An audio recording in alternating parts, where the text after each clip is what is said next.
The CEO's town car rolled to a stop at Gate 7. Alexandra Hale leaned forward, irritated. Some low-level guard was blocking the entrance with his arm raised.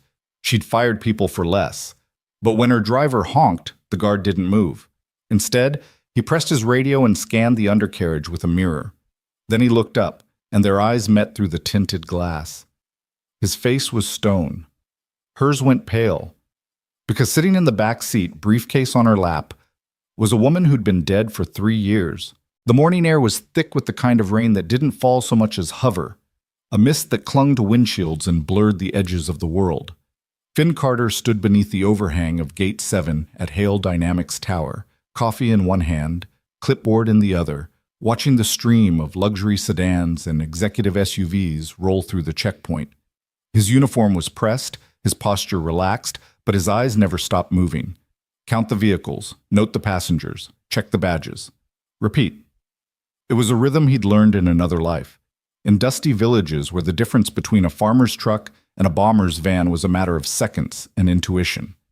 Back then, he'd been Staff Sergeant Finn Carter, Explosive Ordnance Disposal, United States Army.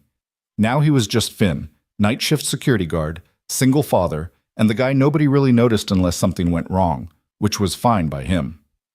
"Morning, Finn," the voice crackled through his earpiece. It was Derek manning the booth at Gate 4. "Quiet out there?" "Quiet," Finn replied, watching a white delivery van idle near the loading dock across the plaza. It had been sitting there for 4 minutes. Maybe 5. Longer than usual.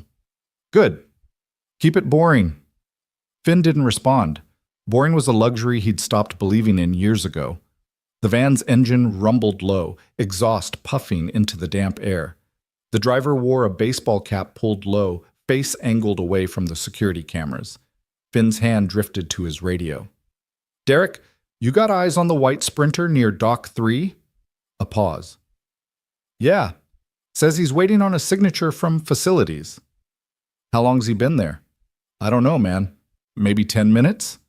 Finn's jaw tightened. 10 minutes was too long. Delivery drivers didn't wait. They dropped, they signed, they left. He keyed his radio again. "Run the plate." "Jesus, Finn, it's 7 in the morning. You want me to—" "Run it." The line went silent except for the soft clatter of keystrokes. Finn kept his eyes on the van. The driver shifted in his seat, checked his phone, then glanced toward the tower entrance. Not like someone waiting, like someone timing. "Plate comes back to a rental agency in Newark," Derek said, "booked under a corporate account. Hale Dynamics Logistics." "We don't have a logistics division." "What?" "We don't have a logistics division, Derek. Never have." Now there was real silence on the line. Finn's pulse didn't spike. It never did anymore.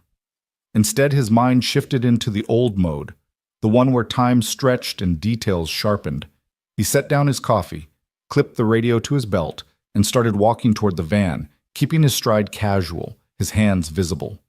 20 meters. 15. 10. The driver saw him coming.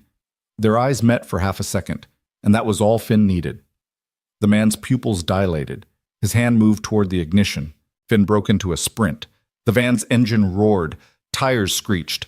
Finn lunged for the passenger door, but the vehicle lurched forward, fishtailing across the wet pavement and disappearing around the corner of the building. Finn stopped, breathing hard, and keyed his radio. "Gate 4, we have a hostile vehicle fleeing southeast. Alert NYPD and lock down all entrances. Now." "Finn, what the hell? Do it!" He turned and ran back toward the tower entrance, his boots pounding the asphalt. His mind was already 3 steps ahead, running scenarios, calculating probabilities.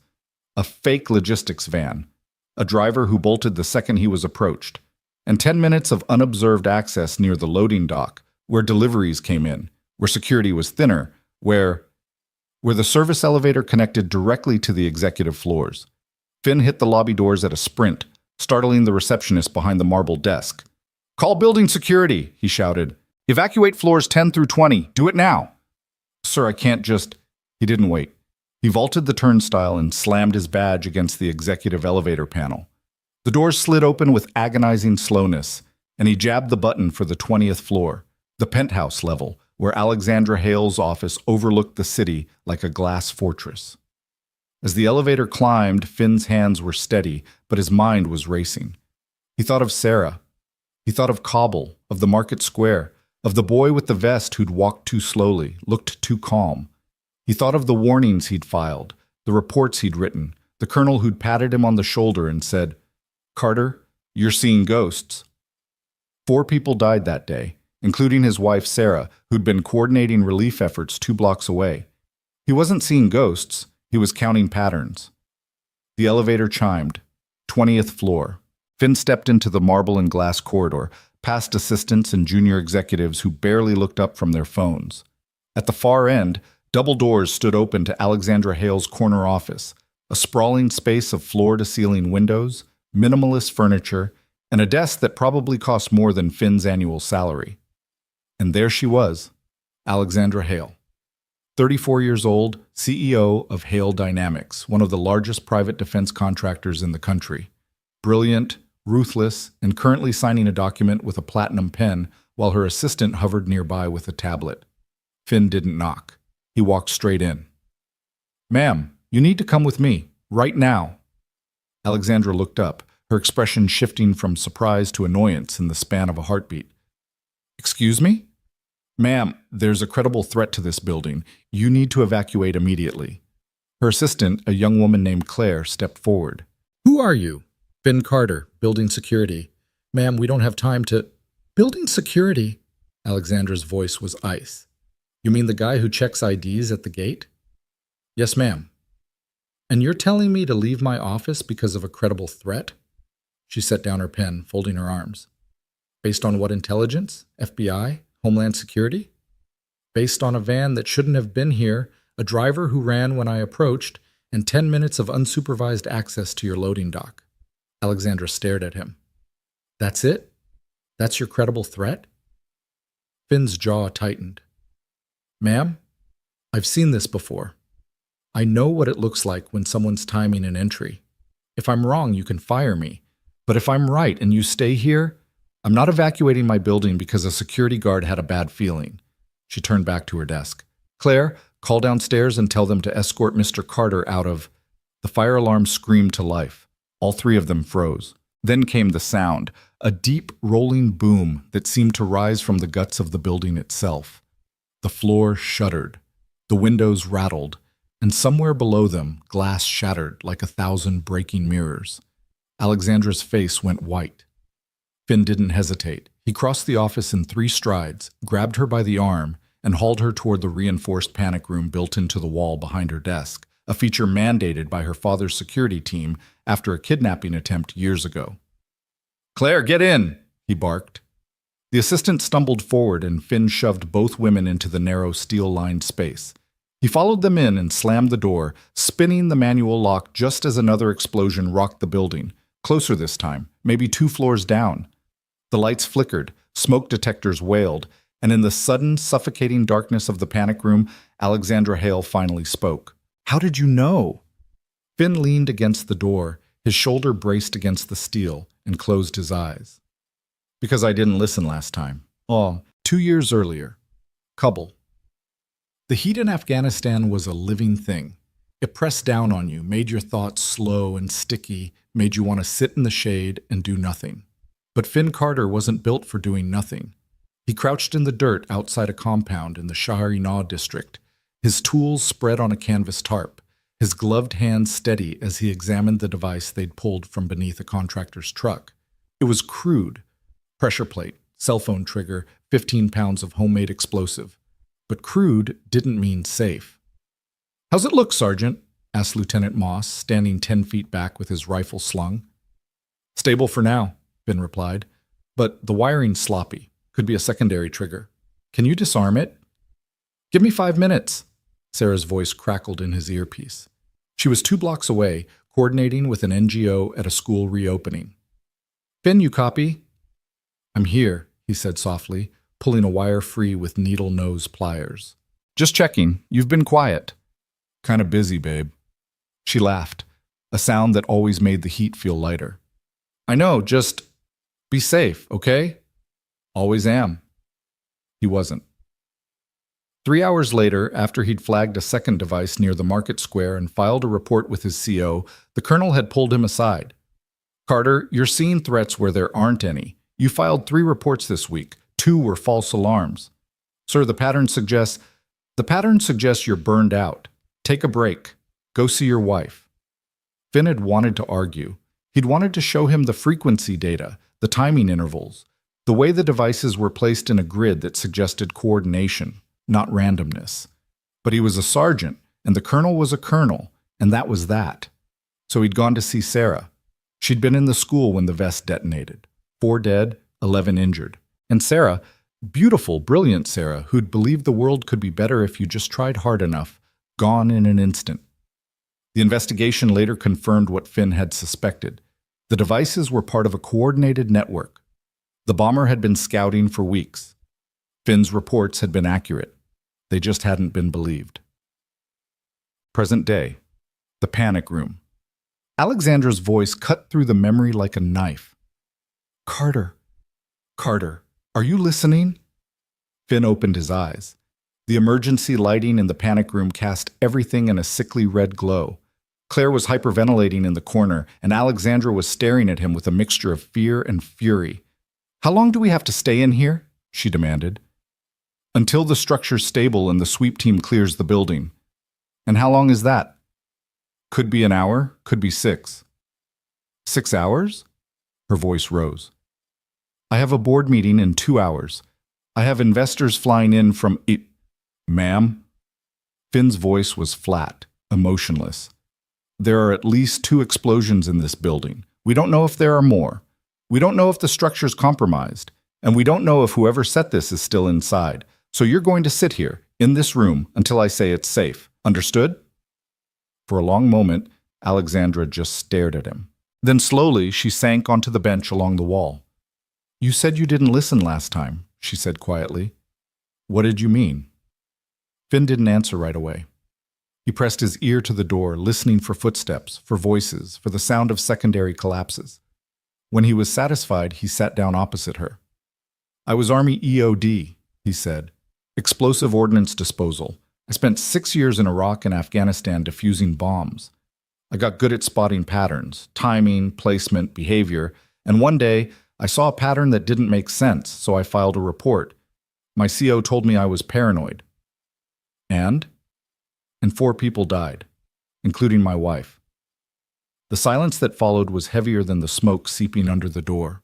Claire finally looked up, her face streaked with tears. "You really think someone's trying to kill us?" "I think someone's trying to send a message," Finn said, "and Ms. Hale was the target." Alexandra's hands clenched into fists. "Who?" "I don't know yet, but when we get out of here, we're going to find out." 30 minutes earlier. The loading dock. The man in the baseball cap moved quickly through the service corridor, his tool bag slung over one shoulder, his cloned security badge swinging from a lanyard. He'd studied the building's layout for weeks, memorized shift changes, camera blind spots, maintenance schedules. Getting in had been easy. The real challenge was placement. He descended to sublevel 2, where the HVAC systems hummed behind chain-link cages.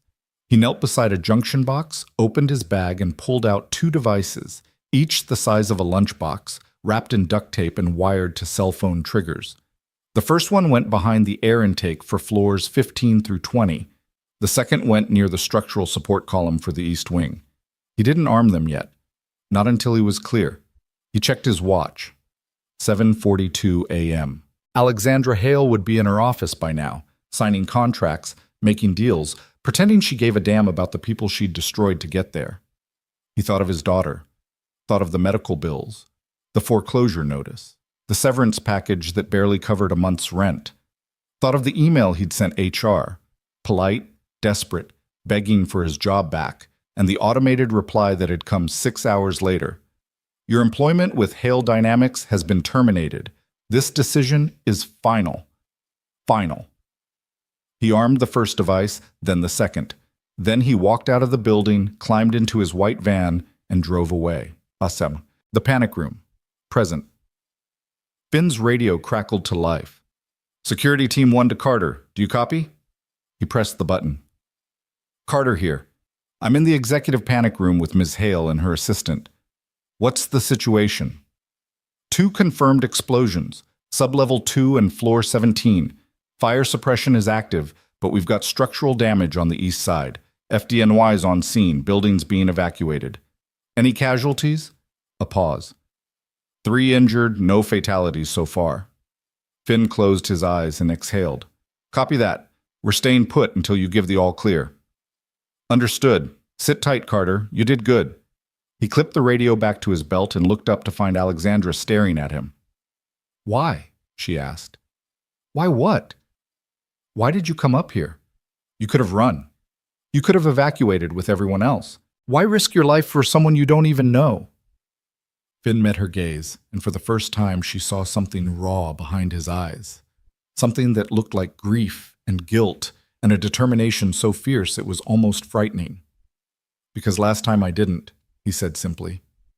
And I've been counting the cost ever since. 1 hour later. When the door finally opened, it wasn't a SWAT team or a bomb squad.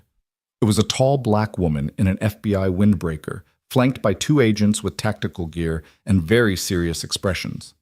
Ms. Hale, I'm Special Agent Monica Reeves. Are you injured? Alexandra shook her head, stepping out of the panic room on shaky legs. Claire followed, and then Finn, who was immediately surrounded by 3 agents with their hands on their sidearms. Hands where we can see them, sir. Finn raised his hand slowly. I'm building security. Finn Carter. We know who you are, Mr. Carter. Agent Reeves stepped forward, her eyes cold. And we need to ask you some questions. Questions? Alexandra's voice was sharp. He saved my life. Maybe, Reeves said, or maybe he knew exactly when and where to be because he helped plan it. The words hung in the air like a grenade. Finn didn't move, didn't argue. He just looked at Alexandra and she saw the exhaustion in his face, the weight of a man who'd been carrying too much for too long. I didn't do this, he said quietly. Then you won't mind coming downtown, Reeves replied. And before Alexandra could say another word, they put Finn Carter in handcuffs and led him away. The interrogation room, FBI field office. The room was small, sterile, and smelled faintly of stale coffee. Finn sat in a metal chair, his hands cuffed to the table, while Agent Reeves paced in front of him like a lawyer preparing for closing arguments. Let's go over this again, she said. You spotted a suspicious van at 7:35 a.m. You approached the driver, who fled. You then entered the building without clearance, ran to the executive floor, and locked the CEO in a panic room 60 seconds before the first explosion. That's correct? And you expect me to believe that's a coincidence? I expect you to believe it's observation. Reeves stopped pacing. Observation. Yes, ma'am. I was trained to recognize patterns. The van was wrong. The timing was wrong. The driver's behavior was wrong. So I acted. Or you knew exactly what was about to happen because you were part of it. Finn's jaw tightened, but his voice stayed calm. If I wanted to kill Alexandra Hale, I wouldn't have locked her in the safest room in the building. Maybe you didn't want to kill her. Maybe you wanted to be the hero. Make yourself indispensable. Get promoted. Hell, maybe you wanted her gratitude, her attention. I wanted to keep her alive, Finn said flatly. That's it. Reeves leaned forward, her palms flat on the table. Then explain to me how a low-level security guard with PTSD and a grudge against the Army just happened to save the CEO of one of the biggest defense contractors in the country. I don't have a grudge against the Army. No? You were discharged after your wife died. You filed complaints about your chain of command. You've been working night shifts at a job you're overqualified for. That doesn't sound like someone who's moved on. Finn looked her in the eye. I'm not the bomber, Agent Reeves, but I know who is. That got her attention. Talk. The devices were placed in 2 locations, sublevel 2 and floor 17. That's not random. Sublevel 2 controls HVAC for the upper floors. Floor 17 is directly below the executive offices. Whoever did this wanted to trap people on the top floors and cut off their air supply. That's not terrorism, that's targeted assassination. Reeves crossed her arms. And how do you know all this? Because I've seen this before. Kabul, 2023. A coordinated bombing that targeted a specific individual by isolating their location and creating panic. It's textbook. And who was the target in Kabul? Finn's voice went quiet. A relief coordinator named Sarah Carter, my wife. For the first time, Reeves hesitated. I'm sorry for your loss, Mr. Carter, but that doesn't prove you're innocent. Then check the security footage, Finn said. Check my time logs, my badge swipes, my phone records. You'll see I was exactly where I said I was. And you'll see that the only reason Alexandra Hale is alive is because I was paying attention. Reeves studied him for a long moment. Then she stood, walked to the door, and paused. For what it's worth, she said, I hope you're telling the truth. So do I, ma'am, because if I'm right, whoever did this isn't finished.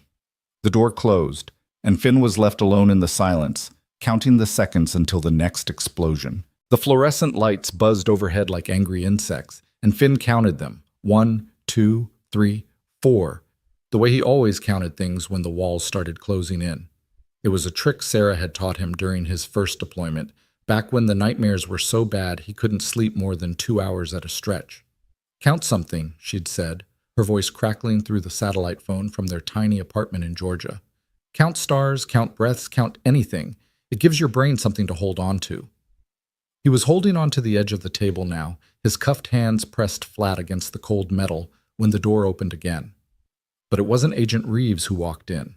It was a man in an expensive suit, charcoal gray, perfectly tailored, with silver hair and the kind of posture that came from decades of boardrooms and power lunches. Mr. Carter, the man said, extending his hand before realizing Finn couldn't shake it. He lowered it awkwardly. I'm Robert Hale, Alexandra's father. Finn straightened slightly. He'd seen Robert Hale on the news at shareholder meetings, standing beside senators and generals. The man who'd built Hale Dynamics from a small aerospace firm into a defense empire worth $12 billion. Sir, Finn said simply. Robert pulled out the chair across from him and sat down slowly, like a man whose knees didn't work as well as they used to. Agent Reeves tells me you believe my daughter was the target of a coordinated attack. Yes, sir, I do. And she tells me you have military experience, EOD. 6 years, sir. Iraq and Afghanistan. Robert nodded, his fingers steepled under his chin. Then you understand what it means to make a decision under pressure, to act when others hesitate. I do. Good. Robert reached into his jacket and pulled out a thin folder. He slid it across the table. Because I've been reviewing your personnel file, Mr. Carter, and I've found some interesting things. Finn didn't open the folder. He kept his eyes on Robert's face. You were decorated twice for valor, Robert continued. You saved 17 lives in Kandahar when you disarmed an IED that had been rigged to a school bus. You identified a bombing network in Kabul that intelligence had missed for months. And according to your commanding officer, before the incident with your wife, you had the best threat assessment record in your unit. That was a long time ago, sir. Was it? Robert's gaze was sharp, penetrating. Because this morning, you did something very few people could have done. You saw a pattern, you acted on it, and you saved my daughter's life. Finn's throat tightened. I was just doing my job. No, Robert said quietly. You were doing what you were trained to do, what you were built to do, and now Agent Reeves wants to lock you up because she can't understand how someone could be that good at their job. He leaned forward. But I understand, Mr. Carter, because I've spent 40 years hiring people, and I know talent when I see it. So I'm going to ask you a question, and I need you to be honest with me. Yes, sir. Did you have anything to do with the attack on my building? Finn met his eyes without flinching. No, sir. I didn't. Robert held his gaze for a long moment. Then he nodded, stood up, and knocked twice on the door. Agent Reeves appeared almost instantly, her expression wary. Agent Reeves, Robert said, his voice carrying the kind of authority that made even federal agents stand a little straighter. I'm posting bond for Mr. Carter. He'll remain under house arrest with an ankle monitor, and he'll cooperate fully with your investigation. But you will release him, now. Reeves's jaw tightened. Mr. Hale, with all due respect, Agent Reeves, my daughter is alive because of this man. And if you think I'm going to let the FBI railroad him while the real bomber is still out there, you're mistaken. He turned back to Finn. I'll have my lawyers here within the hour. Sit tight. And then he was gone, leaving Finn alone with Agent Reeves, who looked like she wanted to punch something. You're a lucky man, Carter, she said coldly. No, ma'am, Finn replied. Lucky would have been stopping it before anyone got hurt. 3 hours later, Finn walked out of the FBI field office into the gray afternoon light, an ankle monitor locked around his left leg, and a list of restrictions that included no contact with Alexandra Hale, no travel beyond a 5-mile radius of his apartment, and a daily check-in with his assigned agent. A black sedan was waiting at the curb, and when the back door opened, Alexandra herself stepped out. She looked different than she had in the panic room, cleaned up, composed, back in control. But her eyes were red-rimmed, and when she saw him, something in her expression cracked. You're an idiot, she said. Finn stopped on the sidewalk. Ma'am? You locked me in a room. You disobeyed a direct order. You could have been killed. Her voice was shaking. And now the FBI thinks you're a suspect, and my father had to bail you out like some common criminal, and… She stopped, pressing her fingers to her eyes. I'm sorry, Finn said quietly. I didn't mean to make things harder for you. Harder? Alexandra laughed, a short, bitter sound. You saved my life, Carter. You saw something no one else saw, and you acted, and because of that, I'm standing here instead of lying in a morgue. So don't apologize, just… She took a breath. Just tell me the truth. Do you really think someone's trying to kill me? Yes, ma'am. I do. Why? Because the bombs were placed too precisely. Because the timing was too deliberate. This wasn't about making a statement. It was about removing you from the board. Alexandra's hands clenched into fists. Then we need to find out who. That's the FBI's job, ma'am. But the FBI thinks you're involved, which means they're wasting time looking in the wrong direction. She stepped closer, her voice dropping. My father told me about your file, about Kabul, about your wife. Finn's jaw tightened. That's not relevant, isn't it? You lost someone because people didn't listen to you, and now you're trying to make sure it doesn't happen again. She held his gaze. I need someone I can trust, Carter. Someone who sees what others miss. And right now, that's you. Ma'am, I'm under house arrest. I can't… You can consult, advise. My father's already cleared it with the FBI. They don't like it, but they'll allow it. She pulled a phone from her pocket, a secure device, encrypted with a single contact programmed in. This is a direct line to me. If you see something, if you think of something, you call. Understood? Finn took the phone slowly. Why are you doing this? Because you were right, Alexandra said simply. And I was wrong, And I don't make the same mistake twice. She climbed back into the sedan, and Finn watched it pull away into traffic. Then he looked down at the phone in his hand, at the ankle monitor around his leg, and he thought about Sarah, about the market square, about the reports no one had read and the warnings no one had believed. He wasn't going to let that happen again. Finn's apartment was a third-floor walk-up in Queens, sandwiched between a bodega and a laundromat that smelled perpetually of fabric softener and fried plantains. The building had seen better days, cracked plaster, peeling paint, radiators that clanked like chains, but the rent was manageable, and it was close to Audrey's school. That was all that mattered. He climbed the stairs slowly, exhaustion settling into his bones like old shrapnel. The door to 3B was slightly ajar, and his heart kicked once before he remembered. Mrs. Chen from downstairs had a key. She watched Audrey when Finn worked nights. He pushed the door open. Dad! Audrey launched herself at him like a missile, all 73 pounds of 10-year-old energy and unbrushed hair. Finn caught her, staggered back a step, and held on tight. Hey, kiddo, he murmured into her hair. You okay? Mrs. Chen said there was an explosion at your work. She said people got hurt. Are you okay? Did you get hurt? You smell like smoke. I'm fine, Audrey. I promise. She pulled back, her dark eyes, Sarah's eyes, scanning his face for lies. Audrey Carter had inherited her mother's intelligence, her curiosity, and her absolute inability to accept vague answers. At 10, she was already taking pre-algebra, building circuit boards in her bedroom, and asking questions that made Finn feel like he was being cross-examined by a very small lawyer. "You're lying," she said flatly. "You do that thing with your jaw when you're lying." "I'm not lying, I'm just tired." "That's a deflection, not a denial." She crossed her arms. "What happened?" Finn sighed and glanced over her shoulder. Mrs. Chen stood in the kitchen doorway, wringing her hands, her face creased with worry. "Mr. Carter, the news, they said it was terrorism. They said—" "It wasn't terrorism, Mrs. Chen. It was targeted, and it's being handled." He gave her what he hoped was a reassuring smile. "Thank you for staying with Audrey. I've got it from here." Mrs. Chen hesitated, then nodded and gathered her purse. "You call if you need anything. Anything at all." When she was gone, Finn locked the door, checked the windows, old habits, and sank onto the couch. Audrey immediately climbed up next to him, tucking herself under his arm the way she used to when she was small enough to fit in the crook of his elbow.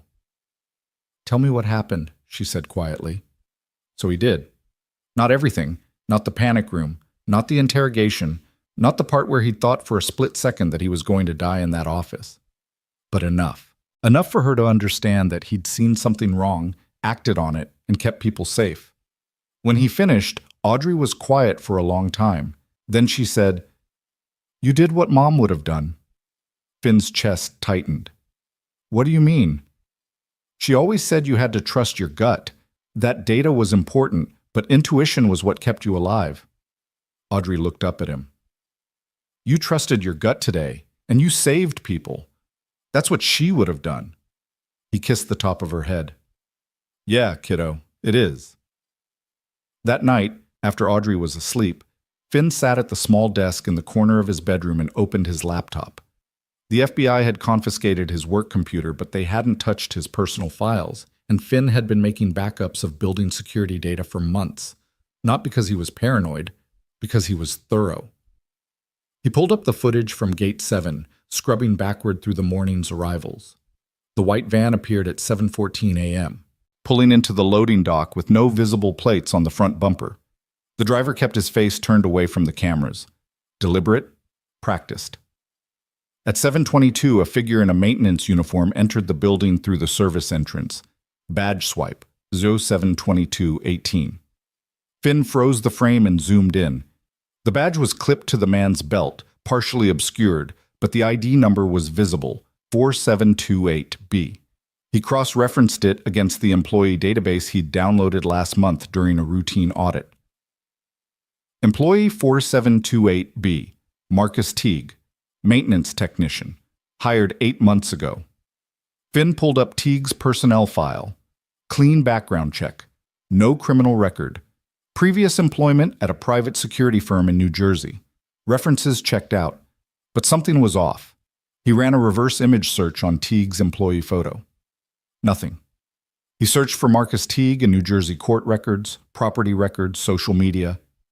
Nothing. Marcus Teague didn't exist. Finn's pulse quickened. He pulled up the badge swipe logs for the past 6 months and filtered for 4728B. Teague had swiped into the building 47 times.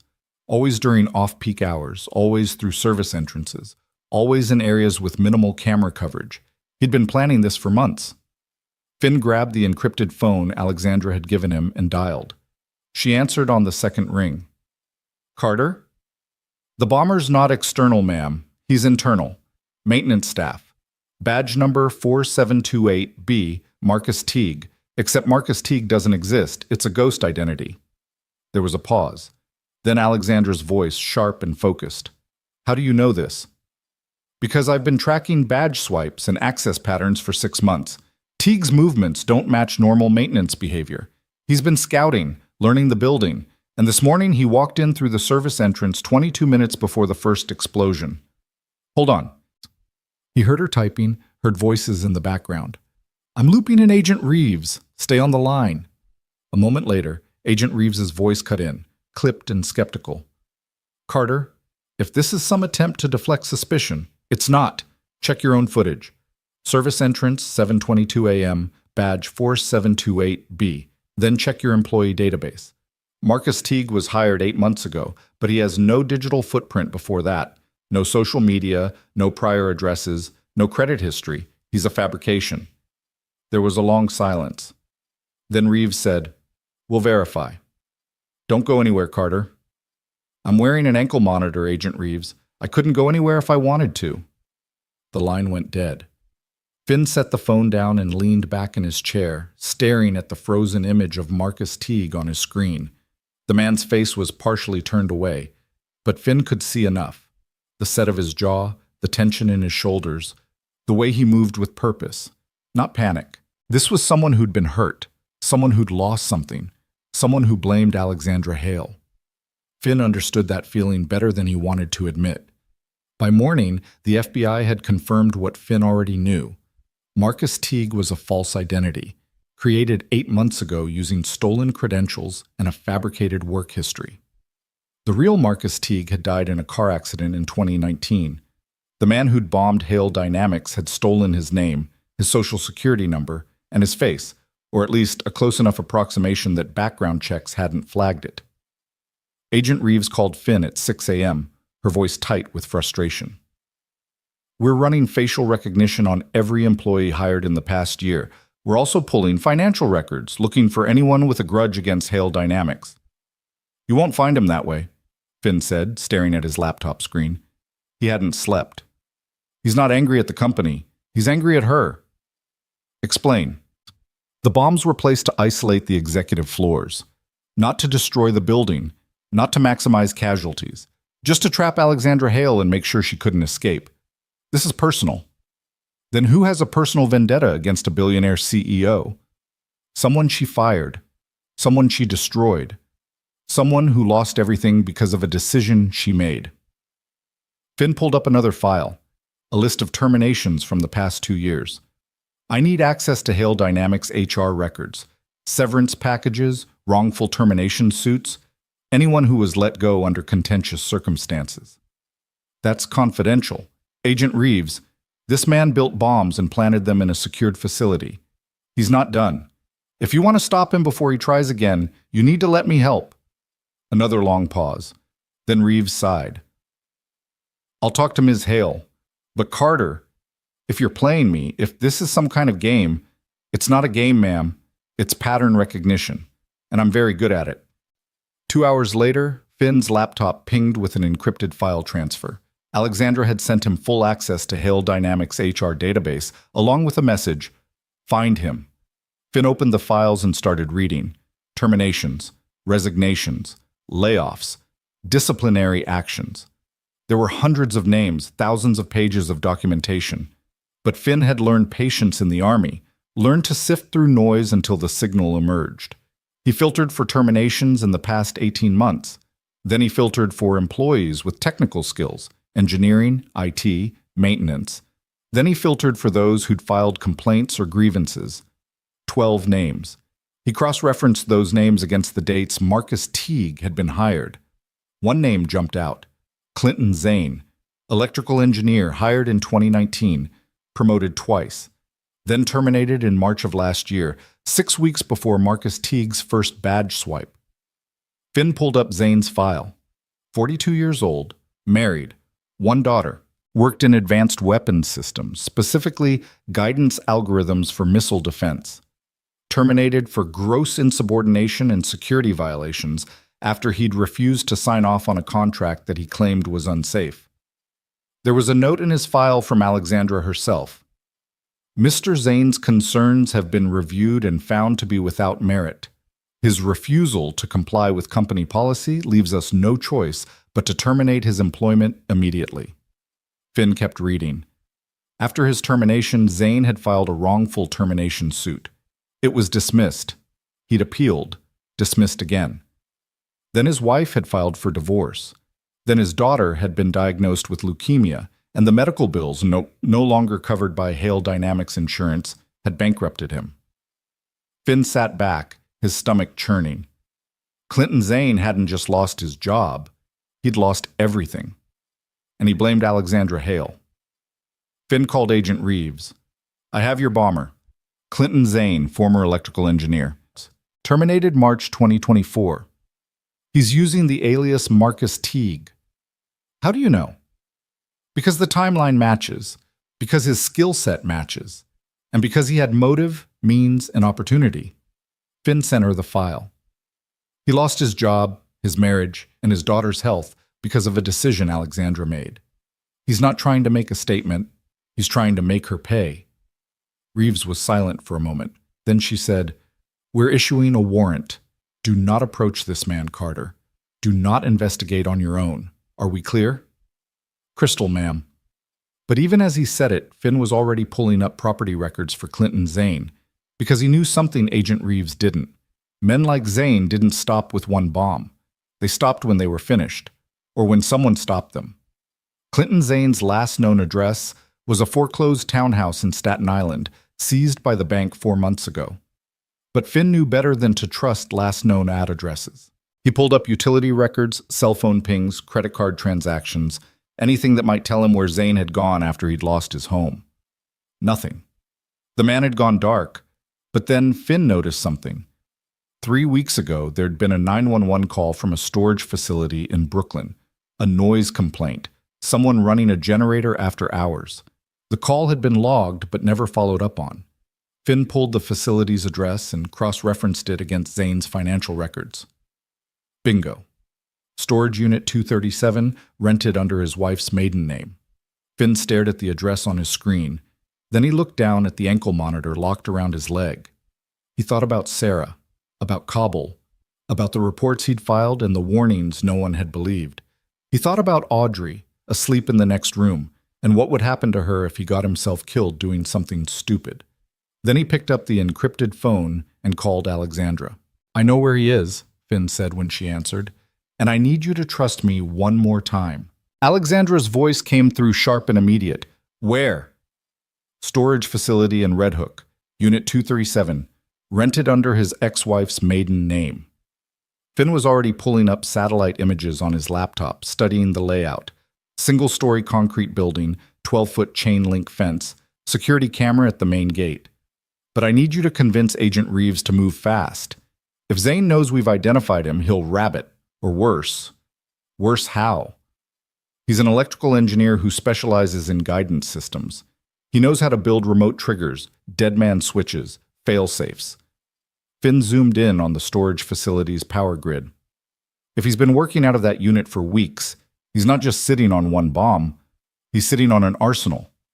He heard Alexandra breathing on the other end, heard the sound of her heels clicking against marble as she paced. "I'll call Reeves.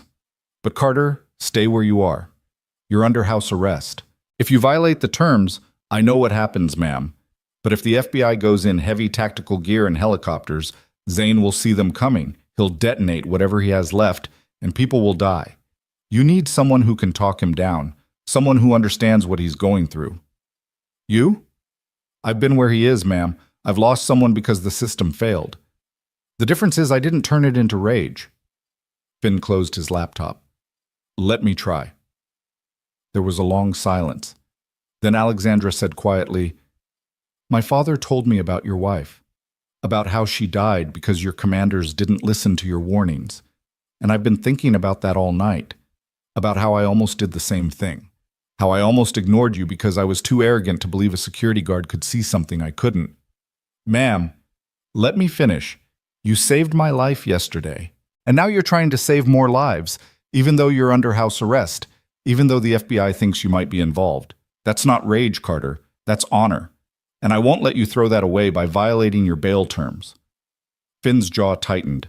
"Then what do you suggest?" "I suggest you let the professionals handle it. I'll make sure Reeves knows about the storage unit. I'll make sure they understand the risks. But you stay home with your daughter. That's an order." Before Finn could respond, she hung up. He sat there in the pre-dawn darkness, staring at the dead phone in his hand, feeling the weight of the ankle monitor like a shackle. Outside, the city was beginning to wake. Garbage trucks rumbling, pigeons cooing, someone's radio playing salsa music through an open window. Normal sounds. Safe sounds. But all Finn could hear was the ticking of a clock he couldn't see. He stood up, walked to Audrey's room, and eased the door open. She was sprawled across her bed like a starfish, one leg hanging off the edge, her mouth slightly open. On her nightstand sat a framed photo of Sarah, taken on a beach in North Carolina the summer before she deployed. She was laughing, her hair whipping in the wind, her eyes bright with life. Finn touched the frame gently. "I'm trying, Sarah," he whispered. "I'm trying to do what you'd want." But he wasn't sure what that was anymore. By the time the sun crested over the apartment buildings across the street, Finn had made coffee, scrambled eggs, and watched the news on his phone. The bombing at Hale Dynamics was the lead story on every channel. 3 injured, no fatalities, building closed indefinitely. Speculation ranged from domestic terrorism to corporate espionage. Not a single outlet mentioned Clinton Zane. Good. That meant the FBI was keeping it quiet. Audrey stumbled out of her room at 7:30, still in her pajamas, her hair sticking up in every direction. She squinted at him suspiciously. "You're cooking breakfast? On a weekday? That's weird. Maybe I just wanted to do something nice for my kid. Or maybe something's wrong and you're overcompensating." She climbed onto a stool at the kitchen counter and poked at the eggs. "These are overdone. Eat them anyway." She took a bite, chewed thoughtfully, then said, "You're going to do something stupid today, aren't you?" Finn looked at her. "What makes you say that?" "Because you have your mission face on. That's what Mom used to call it. The face you make when you're about to do something dangerous and noble and really, really dumb." "I'm not doing anything dangerous. I'm staying here, just like I promised." Liar. But she said it without heat, just matter-of-fact observation. "Just be careful, okay? I already lost one parent. I'm not interested in losing another." Finn crossed to her side of the counter and kissed the top of her head. "You're not going to lose me, kiddo. I promise." "That's what Mom said." The words hit him like a punch to the sternum. He pulled back, met her eyes. Sarah's eyes. And saw fear there, real and raw. "Audrey." "I know you can't promise, Dad. I know how the world works. But just try, okay? Try to come home." He held her for a long moment, memorizing the feel of her small shoulders, the smell of her strawberry shampoo, the way she fit perfectly under his chin. Then he stepped back and forced a smile. "I'll always try, kiddo, always." She nodded, sniffed once, and went back to eating her eggs. At 9:15, Finn's phone buzzed. Not the encrypted phone, his regular cell. The number was blocked, but he answered anyway. Carter. It was Agent Reeves, her voice clipped and professional. "We're moving on the storage facility at 1100 hours. I'm calling to inform you as a courtesy and to remind you that you are not, under any circumstances, to leave your residence. Clear?" "Crystal clear, Agent Reeves." "Good. I'll update you when we have him in custody." She hung up before he could respond. Finn set the phone down and looked at the clock. 9:16. He had 1 hour and 44 minutes before the FBI kicked down Clinton Zane's door. 1 hour and 44 minutes to decide whether to follow orders or follow his instincts. He thought about Sarah, about the market square, about the way her voice had sounded over the radio in those last seconds, confused, frightened, asking him what was happening. He thought about Audrey's face when she'd said, "I already lost one parent." Then he thought about the bomber, Clinton Zane, desperate and broken, sitting in a storage unit surrounded by explosives, waiting for someone to come for him, waiting for a reason to push the button. Finn walked to his bedroom, opened the closet, and pulled out a small black duffel bag. Inside were things he hadn't touched in 2 years. His old Army field jacket, a set of trauma shears, a laminated card with EOD protocols and frequency charts, and a photo of Sarah in a Red Cross vest, smiling at the camera. He zipped the bag closed, slung it over his shoulder, and walked to the front door. The ankle monitor beeped softly against his leg. A reminder, a warning, a promise of consequences. He opened the door anyway. The subway ride to Brooklyn took 40 minutes, and every second of it, Finn expected his phone to ring, Reeves calling to tell him they'd tracked his ankle monitor, that he was in violation of his bail terms, that he was going back to jail. But the phone stayed silent. He emerged from the Clark Street station into a neighborhood of converted warehouses and artisanal coffee shops, the East River glinting in the distance. The storage facility was 6 blocks south, tucked between a defunct shipping yard and a community garden. Finn walked slowly, counting his steps. 1, 2, 3, keeping his breathing steady, his heart rate controlled. When he reached the chain-link fence surrounding the facility, he stopped. No FBI vans, no tactical teams, no helicopters circling overhead. He checked his watch, 10:43. They'd be here in 17 minutes. Finn found a gap in the fence where the bottom edge had been pulled away from the concrete, probably by kids or copper thieves, and slipped through. The storage units were arranged in rows, numbered in sequence, each one secured with a heavy padlock. He moved quickly, staying low, until he found Unit 237. The door was closed, but not locked. A heavy chain dangled from the handle, cut cleanly through with bolt cutters. Someone had been here recently. Finn's pulse kicked up a notch. He pulled out his phone and texted Alexandra. At the storage facility, doors open, no sign of FBI. Something's wrong. Then he pushed the door open and stepped inside. The unit was maybe 10 by 15 feet, lit by a single camping lantern hanging from a hook in the ceiling. Workbenches lined the walls, cluttered with wires, circuit boards, soldering irons, and chemical containers labeled with hazard symbols. In the center of the room, on a folding table, sat a suitcase, hard-shell plastic, scratched and dented, with a digital timer duct taped to the top.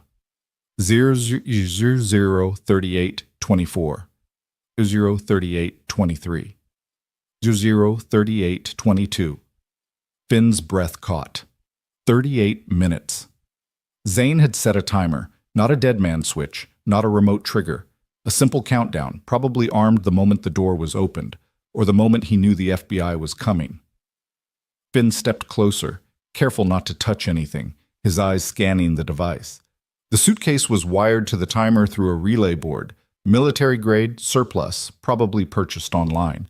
The timer itself was connected to a blasting cap embedded in what looked like 20 pounds of C4 plastic explosive, molded into bricks and arranged in a ring around a central core. He knelt down slowly, pulled out his phone, and took photos from every angle. Then he texted them to Alexandra with a message. Active device, 37 minutes. Don't let FBI come in hot. Her response was immediate. Get out now! But Finn didn't move. He stared at the bomb, his mind shifting into the old rhythm. Observe, assess, prioritize. The timer was the primary trigger. Disabling it would require cutting the power source, but C4 was stable. It wouldn't detonate without a blasting cap. So the real threat was the cap itself, a small copper tube filled with lead azide, sensitive to heat, shock, and electrical current. If he could remove the cap, the bomb was inert. If he couldn't, 37 minutes from now, this entire block would be a crater. Finn heard footsteps outside, multiple sets, moving fast. He turned toward the door just as Agent Reeves appeared, flanked by 2 tactical officers in full body armor. Carter, step away from the device. Finn raised his hand slowly. Agent Reeves, listen to me. I said step away. There's a timer, 36 minutes. If you evacuate now, you can clear a 4-block radius before it detonates. Reeves's face went white. She keyed her radio. All units, fall back. Repeat. Fall back and establish a perimeter at 500 meters. Bomb squad en route. ETA 20 minutes. They won't make it in time, Finn said quietly. Then we evacuate and let it blow. We're not risking lives to save a storage unit. What about the apartment building 2 blocks south? The elementary school 3 blocks east? The community garden with 50 volunteers pulling weeds right now? Finn gestured to the bomb. This thing has enough explosive to level everything within 300 meters. You evacuate, people die. You let me try, maybe nobody dies. Reeves stared at him, her jaw working. You're under house arrest, Carter. You violated your bail. If I let you touch that bomb and it goes off, then I'm dead and you have one less problem. Finn turned back to the device. Agent Reeves, I've done this 100 times. I know what I'm doing. That was a war zone. This is Brooklyn. Explosives don't care where they are, ma'am. They just care about physics. He met her eyes. Let me do my job. For a long moment, Reeves didn't move. Then she turned to her team. Clear the building. Evacuate 3 blocks in every direction. Silent alarm, no sirens, no panic. Move. The officers disappeared. Reeves lingered in the doorway, her hand on her sidearm, watching Finn like he might detonate himself. I'm staying, she said. Bad idea. Then we'll both have bad ideas. She pulled a folding chair from the corner and sat down. You've got 34 minutes, Carter. Make them count. Finn nodded, set his phone on the workbench where she could see the timer, and knelt beside the bomb. His hands were steady. His breathing was controlled. And somewhere in the back of his mind, he could hear Sarah's voice, calm and clear. Count something. Give your brain something to hold on to. 1. The timer. 2. The relay board. 3. The blasting cap. He pulled out his trauma shears and started cutting away the duct tape. The first thing Finn did was trace the wiring. The timer was connected to the relay board through a simple 2-wire circuit, positive and negative, red and black. Standard configuration, the kind you'd find in any EOD manual. But Zane was smarter than standard. He'd added a secondary loop, a thin green wire that ran from the timer to a small battery pack hidden beneath the C4 bricks. A bypass circuit. If Finn cut the main power, the secondary would kick in and complete the circuit anyway. "Talk to me, Carter," Reeves said from the doorway. "What are we looking at?" "Dual trigger system, primary timer connected to the blasting cap, secondary battery as a failsafe. If I disable one, the other fires." Finn wiped sweat from his forehead with the back of his hand. He knew someone would try to disarm it. "Can you?" "I don't know yet." The timer ticked down. 003147. Finn pulled out his phone and opened a frequency analyzer app, something he'd downloaded years ago, back when he was still in the Army. He scanned the bomb for RF signals, looking for remote triggers, cell phone detonators, anything that could bypass the physical wiring. Nothing. The device was entirely mechanical. That was good. Mechanical meant predictable. Mechanical meant he could follow the logic, understand the design, find the weakness. He just had to find it before the timer hit 0. "Where's Zane?" Finn asked, not looking up from the bomb. "Unknown. We have units checking his ex-wife's address, his daughter's hospital, every known associate, but he's in the wind." "He's not in the wind. He's watching." Reeves straightened. "What?" "He built this bomb to be found. He set the timer knowing we'd have just enough time to try to disarm it. That's not suicide, that's theater. He wants to see if we're smart enough to survive. Or he wants to watch us fail. Maybe." Finn studied the bypass circuit, tracing it with his eyes, counting the connection points. But if he's watching, he's close. Check the rooftops. Check the street cameras. He's here. Reeves keyed her radio and relayed the order. Then she stepped closer, her shadow falling across the workbench. "Carter, if you can't disarm this thing, I need to know. I need time to get people out." "You'll know, ma'am. Trust me." The timer clicked down. 002815. Finn picked up a pair of needle-nose pliers and carefully lifted the edge of the duct tape holding the blasting cap in place. The cap itself was a standard military issue, 6.4 millimeters in diameter, maybe 2 inches long, filled with leadazide and a thin wire filament.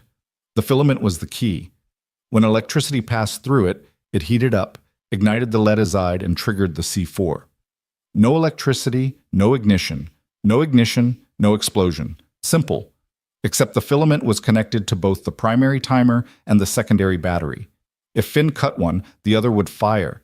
If he cut both simultaneously, the shock might be enough to detonate the cap anyway. He needed a third option. "Agent Reeves, I need something." "Name it." "Ice. As much as you can find, as fast as you can get it." She blinked. "Ice?" "Leadazide is temperature sensitive. If I can cool the cap below its activation threshold, the filament won't ignite even if it receives current. But I need to bring it down to at least 10 degrees Celsius, and I need to do it without shocking the system." Reeves didn't ask questions. She bolted out of the storage unit, her radio already at her lips. Finn turned back to the bomb and did the only thing he could do. He waited. And counted. 1. The timer. 002533. 2. His heartbeat. 72 beats per minute. 3. His breathing. In for 4 seconds. Out for 4 seconds. 4. The seconds until Reeves returned. 60. 70. 90. At 2 minutes and 18 seconds, she reappeared with a plastic cooler, ice sloshing inside. Community garden next door. They had a lemonade stand. Finn almost laughed. Instead, he grabbed a handful of ice and packed it carefully around the blasting cap, building a small mound that covered the copper tube completely. Then he waited, watching the thermometer on his phone app, counting down the degrees. 20 Celsius. 15 An. 12. 10. 8. Okay, Finn said quietly. I'm going to cut the primary wire. If this works, the secondary will try to fire, but the cap will be too cold to ignite. If it doesn't work, we'll know, Reeves finished. Finn picked up the trauma shears, positioned them around the red wire leading from the timer to the relay board, and squeezed. The wire parted with a soft snip. The timer stopped. 0:22:41. For 3 seconds, nothing happened. Then the green bypass wire sparked, a bright flash, a hiss of burning insulation. The battery pack discharged, sending current through the secondary circuit, through the relay board, through the wire leading to the blasting cap. Finn held his breath. The cap didn't fire. The ice had worked. Reeves exhaled so hard she nearly collapsed. Jesus Christ, Carter. Finn didn't respond. He was already moving, carefully lifting the blasting cap out of the C4, cradling it like a newborn, and placing it gently into a blast containment bag Reeves pulled from her tactical vest. Then he sat back on his heels, wiped his face, and closed his eyes. We're clear, ma'am. Reeves keyed her radio. Device is safe. Repeat, device is safe. Bomb squad can stand down. She looked at Finn, and for the first time since he'd met her, she smiled. A small, exhausted, genuine smile. You're insane, you know that? Probably, Finn said, but you're alive. They sat there in the silence, surrounded by wires and ice and the faint smell of burnt insulation, until the bomb squad arrived 20 minutes later.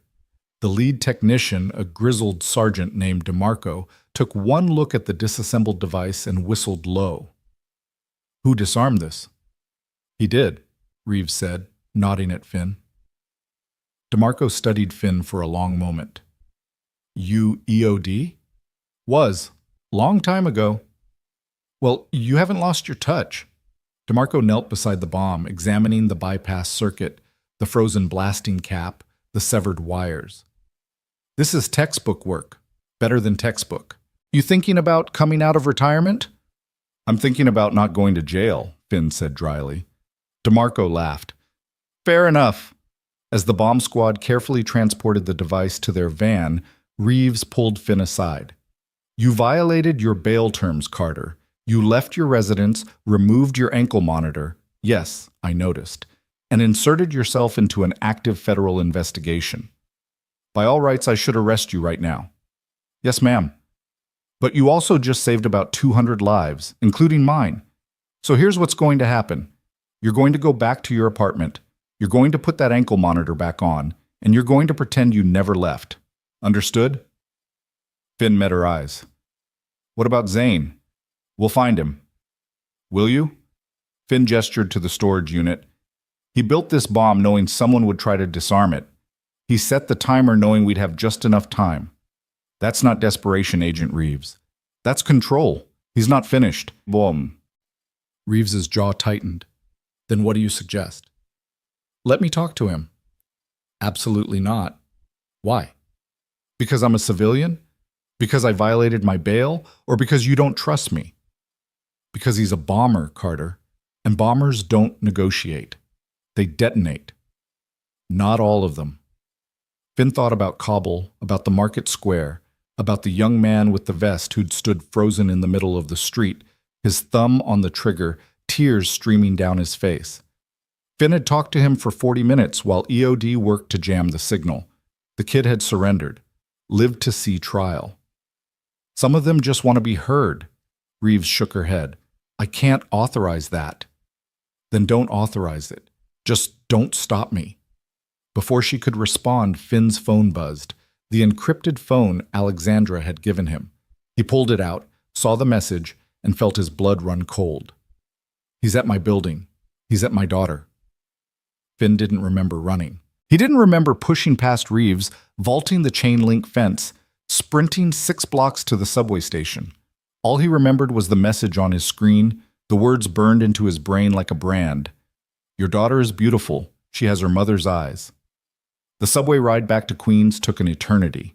Finn stood pressed against the doors, his heart hammering, his mind racing through scenarios. Zane in the lobby, Zane in the stairwell, Zane standing outside Audrey's school with a backpack full of explosives. He tried calling Mrs. Chen. No answer. He tried calling Audrey's school. The line was busy.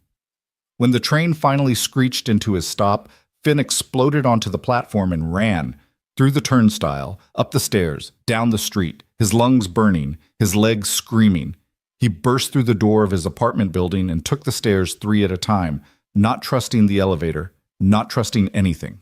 The door to 3B was open. Finn's world narrowed to a pinpoint. He drew the small folding knife he kept in his pocket. Not much, but something, and stepped inside. Audrey? Silence. He moved through the apartment, checking the kitchen, the living room, his bedroom. Everything was in place, nothing disturbed. Then he heard it, a soft voice coming from Audrey's room. Dad, don't freak out. Finn pushed open the door. Audrey was sitting on her bed, cross-legged, her laptop open in front of her. And sitting in her desk chair, hands folded calmly in his lap, was a man in his 40s with thinning hair and tired eyes. Clinton Zane. Hello, Mr. Carter, Zane said quietly. Your daughter and I have been having a very interesting conversation. Finn's hand tightened on the knife. Step away from her. Dad, wait. Audrey held up her hands. He's not here to hurt me. He's here to talk to you. Audrey, get out of the room, now. I won't. Her voice was steady, certain. Because if I leave, he'll disappear. And you need to hear what he has to say. Finn stared at his daughter, at the man who'd tried to kill Alexandra Hale, and felt the world tilt on its axis. You have 10 seconds to explain why I shouldn't call the FBI. Because they won't listen, Zane said. They never listen. But you will, Mr. Carter. Because you've been where I am. You've lost someone because the system failed. You've filed reports that were ignored. You've screamed into the void and heard nothing back. He leaned forward slightly. Your daughter told me about your wife, about Kabul, about how you tried to save her and couldn't. You don't get to talk about my wife. Why not? Because I'm a bomber? Because I'm a monster? Zane's voice cracked. I'm a father, Mr. Carter, just like you. And I watched my daughter die because Alexandra Hale decided her profit margins were more important than safety protocols. I tried to stop it. I filed complaints. I went to the board. I went to the press. And they fired me, destroyed me, took everything. Finn's grip on the knife loosened slightly. So you built a bomb. I built justice. I built accountability. I built the only language people like her understand. You built a weapon that could have killed dozens of innocent people. I built a weapon that was never going to detonate. Zane reached into his jacket, slowly, carefully, and pulled out a small remote control. This is the master trigger. It's been in my pocket the entire time. The timer in the storage unit? Theater. I wanted to see if anyone was smart enough to disarm it, and you were. He set the remote on the desk. I'm not here to kill anyone, Mr. Carter. I'm here to make sure people remember what Alexandra Hale did, what she's still doing. Audrey looked at her father. He showed me the files, Dad, the safety reports, the internal memos. Alexandra knew the guidance system was flawed. She knew it could fail, but she pushed it through anyway because the contract was worth $800 million. That doesn't justify terrorism, Finn said. No, Zane agreed. It doesn't, but it does justify exposure. And if I turn myself in now, the FBI will bury me. The media will call me a terrorist, and nothing will change. He stood slowly, hands visible. But if you help me, if you make sure the truth comes out, I'll surrender. No more bombs. No more threats. Just accountability. Finn looked at his daughter, at the man who'd tried to kill his boss, at the remote control sitting on the desk like a coiled snake. And he thought about Sarah, about the market square, about the reports he'd written that no one had read. He thought about justice and revenge and the thin line between them. Then he pulled out his phone and dialed Agent Reeves. I have Clinton Zane, he said when she answered, and I think you're going to want to hear what he has to say. The silence on the other end of the line stretched for 3 full seconds. Then Agent Reeves's voice came through, tight and controlled. Say that again. Clinton Zane is in my apartment. He came here to talk. He's unarmed and he's willing to surrender, but he has conditions. Carter, do not negotiate with him. Do not. Agent Reeves, He's sitting 6 feet from my daughter. He's had 20 minutes to hurt her, and he hasn't. He's not here for violence. He's here because no one would listen. Finn kept his eyes on Zane, watching for any sudden movement. I need you to come here quietly. No tactical teams. No helicopters. Just you and maybe one other agent. If he sees a SWAT convoy, he'll disappear and we'll be back to square one. Another pause. Finn could hear muffled voices in the background. Someone arguing, someone else on another line. Give me the address, Reeves finally said. And Carter, if this is a trap, if you're working with him, it's not a trap, ma'am. It's a chance. Don't waste it. He gave her the address and hung up. Then he looked at Zane, who sat perfectly still in Audrey's desk chair, his hands folded like a man at a church service. The FBI will be here in 15 minutes, Finn said. You've got until then to convince me you're not just another terrorist with a manifesto. I'm not a terrorist, Mr. Carter. I'm an engineer who tried to do the right thing and got destroyed for it. Zane gestured to Audrey's laptop. Show him. Audrey turned the screen toward her father. On it were dozens of documents. Internal emails, safety assessments, board meeting minutes, all stamped with the Hale Dynamics logo. Finn scanned them quickly, his eyes catching on phrases that made his stomach turn. Acceptable failure rate, 3.7% TA. Cost of redesign exceeds projected losses from potential malfunctions. Legal recommends we proceed. Any incidents can be managed through settlement. And then at the bottom of one email chain, a message from Alexandra Hale herself. We have a delivery deadline and a contract to fulfill. Engineering's concerns are noted, but do not outweigh our strategic priorities. Move forward with production. The email was dated 14 months ago. 3 weeks later, according to the files, a guidance system had failed during a training exercise in Nevada. The missile had veered off course and struck a support vehicle. 2 soldiers died. The incident was classified as operator error. Finn looked up at Zane. Where did you get these? I kept copies. Called it insurance back then. Didn't realize I'd need it to prove I wasn't insane. Zane's voice was hollow. I went to Alexandra first, told her the math didn't work, that the error margins were too high. She thanked me for my diligence and told me the system had been vetted by 3 independent reviewers. I found out later those reviewers were paid consultants, people who'd rubber stamp anything for the right price. So you went over her head. I went to the board. Her father, Robert Hale, listened for about 5 minutes before telling me I was out of my depth, that I didn't understand the broader picture, that defense contracting required calculated risks. Zane's hands clenched. 2 days later, I was fired for insubordination and violations of my NDA. They froze my severance, blacklisted me in the industry. My wife left. My daughter's medical insurance lapsed right when she needed it most. Audrey spoke up quietly. She died 4 months ago, leukemia. She was 12. Finn closed his eyes. When he opened them, Zane was staring at the floor, his shoulders shaking. Her name was Emma, Zane said. She wanted to be a veterinarian. She had this ridiculous plan to open a shelter for 3-legged dogs because she said they were the ones nobody wanted. And I couldn't even afford the experimental treatment that might have saved her because Alexandra Hale decided I was expendable. I'm sorry, Finn said, and he meant it. I'm sorry for your daughter. I'm sorry the system failed you. But you tried to kill people.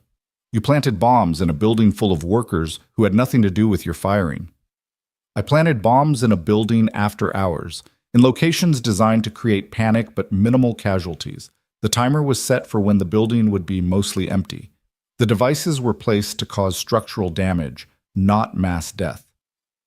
Zane looked up, his eyes red but steady.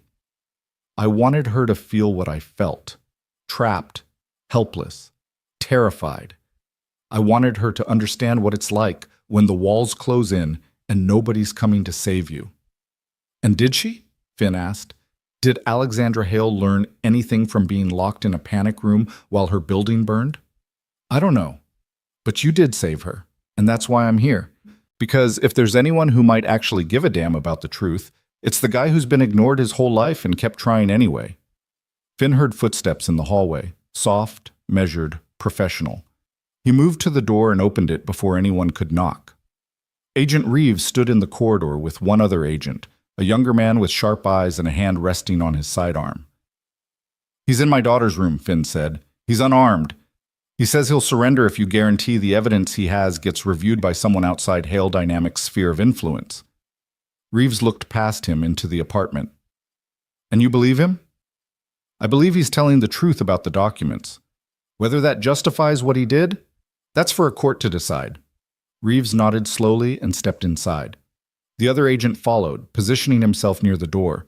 When they entered Audrey's room, Zane stood immediately, hands raised, palms out. Agent Reeves, he said, thank you for coming. Mr. Zane, you're under arrest for terrorism, attempted murder, destruction of federal property, and about a dozen other charges I'll read to you once we're downtown. Reeves pulled out a pair of handcuffs. But first, I want to see these documents Mr. Carter mentioned. Zane nodded to Audrey, who turned the laptop toward the FBI agents. Reeves leaned in, scrolling through the files, her expression darkening with each screen. The other agent pulled out his phone and started photographing the documents. These are internal Hale Dynamics communications, Reeves said. How did you obtain them? I was the senior engineer on the project. I had access. And when I saw what was happening, I backed everything up before they could scrub the servers. That's theft of proprietary information. That's evidence of criminal negligence, maybe manslaughter, depending on how you interpret those Nevada deaths. Zane's voice hardened. You want to arrest me for stealing emails? Fine. But I want those documents entered into evidence. I want an independent investigation. And I want Alexandra Hale to answer for what she did. Reeves studied him for a long moment. Then she turned to her partner. Anderson, call the U.S. Attorney's Office. Tell them we need someone from the DOJ, someone with no ties to defense contractors, to review these files, and get someone from DOD's Inspector General on the line. If there's any truth to this, there is, Finn interrupted. I've seen enough military procurement disasters to recognize one. Those emails show a pattern of prioritizing profit over safety. If the Nevada incident was caused by a guidance system Hale Dynamics knew was flawed, that's not just negligence, that's felony murder. Reeves's eyes snapped to him. You're a security guard, Carter, not a lawyer. I'm a soldier who lost his wife because people ignored warnings. I know what institutional failure looks like. He gestured to the laptop. This is it. Zane spoke up quietly. I'll plead guilty to the bombing. I'll take whatever sentence you give me, but I won't let Emma die for nothing. I won't let those soldiers die for nothing. Someone has to be held accountable. Reeves pulled out her handcuffs. Turn around, Mr. Zane. He did. She cuffed him carefully, professionally, then read him his Miranda rights in a voice that carried no emotion. When she finished, she looked at Finn. You should have called this in immediately. You should have secured the suspect and waited for backup. Instead, you had a conversation with a bomber while your daughter sat 3 feet away. What the hell were you thinking? Finn met her gaze. I was thinking that sometimes people don't need to be arrested. They need to be heard. And if we're ever going to stop this cycle of violence and retaliation, someone has to be willing to listen. That's not your job. Maybe it should be. Tss. Reeves shook her head but didn't argue further. She guided Zane toward the door, then paused. Carter, you're still under house arrest. You violated your terms twice today. Technically, I should revoke your bail and remand you to custody. I know. But you also disarmed a live explosive device and prevented a catastrophic loss of life. And you just convinced a domestic terrorist to surrender peacefully. So here's what's going to happen. You're going to stay in this apartment. You're going to put that ankle monitor back on. And you're going to wait for my call. Because if even half of what's in those files is true, this investigation just got a lot bigger than one bomber. And I'm going to need someone who understands how to see patterns. Yes, ma'am. Reeves led Zane out of the apartment. Finn watched them go, then closed the door and locked it. 1 bolt, 2 bolts, 3. When he turned around, Audrey was standing in the hallway, her arms crossed, her expression unreadable. You're mad, Finn said. I'm not mad. I'm terrified. Her voice cracked. He was in my room, Dad. A bomber was sitting in my room, and you weren't here, and I didn't know what to do, so I just talked to him, like you would have. Finn crossed the distance between them and pulled her into his arms. She resisted for half a second, then collapsed against him, shaking. I'm sorry, he whispered. I'm so sorry I wasn't here. He wasn't going to hurt me. I could tell. He just wanted someone to listen. He kept talking about his daughter, about how nobody cared when she died, about how the world just moved on like she never existed. Audrey pulled back, wiping her eyes. Is that what it was like with Mom? Did the world just move on? Finn's chest tightened. Yeah, kiddo, it did. That's not fair. No, it's not. They stood there in the narrow hallway, holding each other, while outside the city hummed with life and indifference. After a while, Audrey pulled away and looked up at her father. Are you going to get in trouble for helping him? Probably. Was it worth it? Finn thought about the bomb in the storage unit, about the lives he'd saved, about the documents on Audrey's laptop and the possibility, however small, that justice might actually be served. He thought about Sarah, about the market square, about all the warnings that had been ignored until it was too late. Yeah, he said. It was worth it. The next 48 hours passed in a blur of phone calls, interviews, and waiting. The FBI seized Audrey's laptop as evidence, along with every file Zane had provided. The U.S. Attorney's Office opened an investigation into Hale Dynamics safety protocols. The Department of Defense launched an inquiry into the Nevada incident, and the media, sensing blood in the water, descended on the story like sharks. Finn stayed in his apartment, as ordered, watching the news unfold on his phone while Audrey did homework at the kitchen table. Every hour, his phone buzzed with updates from Agent Reeves. Zane was cooperating fully. The documents were being authenticated. Forensic accountants were combing through Hale Dynamics financial records. The investigation was expanding faster than anyone had anticipated. On the third day, Alexandra Hale appeared on television. Finn was making coffee when Audrey called him over to the couch, where she'd pulled up a live stream on her tablet. The press conference was being held in the lobby of Hale Dynamics Tower, which had been cleared for limited access. Alexandra stood behind a podium, flanked by her father and a team of lawyers. She looked composed, controlled, every inch the CEO who'd built an empire through sheer force of will, but her eyes were different, harder, colder. Thank you all for coming, Alexandra began. Over the past few days, serious allegations have been made against Hale Dynamics regarding the safety protocols of our guidance systems. I want to address these allegations directly and transparently. Finn leaned forward, his coffee forgotten. First, let me be clear. The safety of our products and the integrity of our processes are the highest priorities of this company. Every system we produce undergoes rigorous testing and independent review. The suggestions that we knowingly deployed flawed technology are not only false, but deeply offensive to the thousands of engineers and technicians who work tirelessly to protect those who serve our country. She's lying, Audrey said flatly. Shh, let her finish.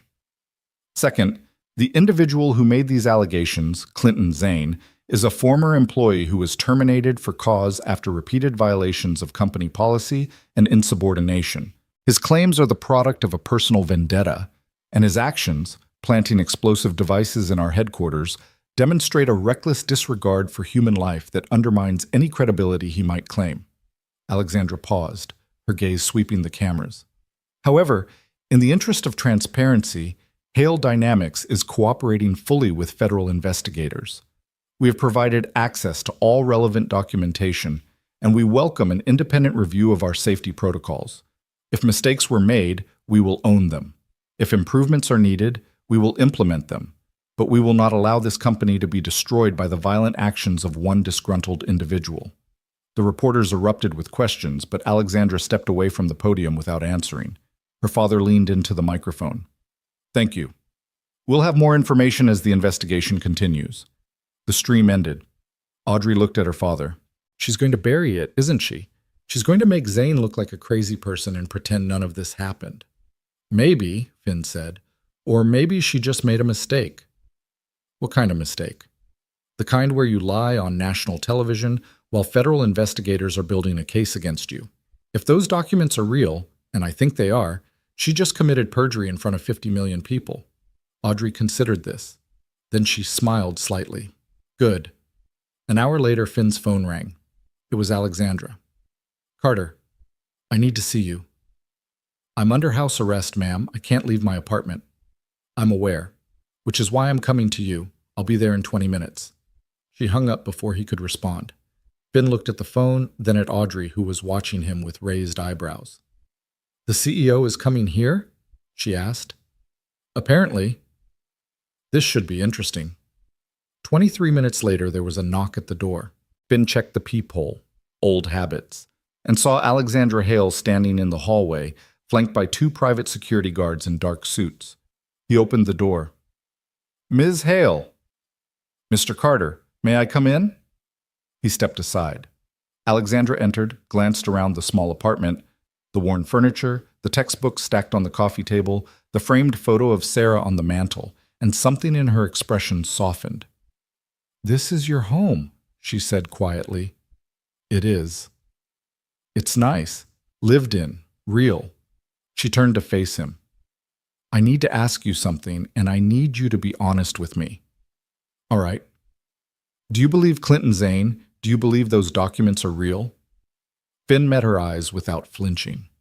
Yes, ma'am, I do. Alexandra exhaled slowly, her shoulders sagging. So do I. The words hung in the air like a confession.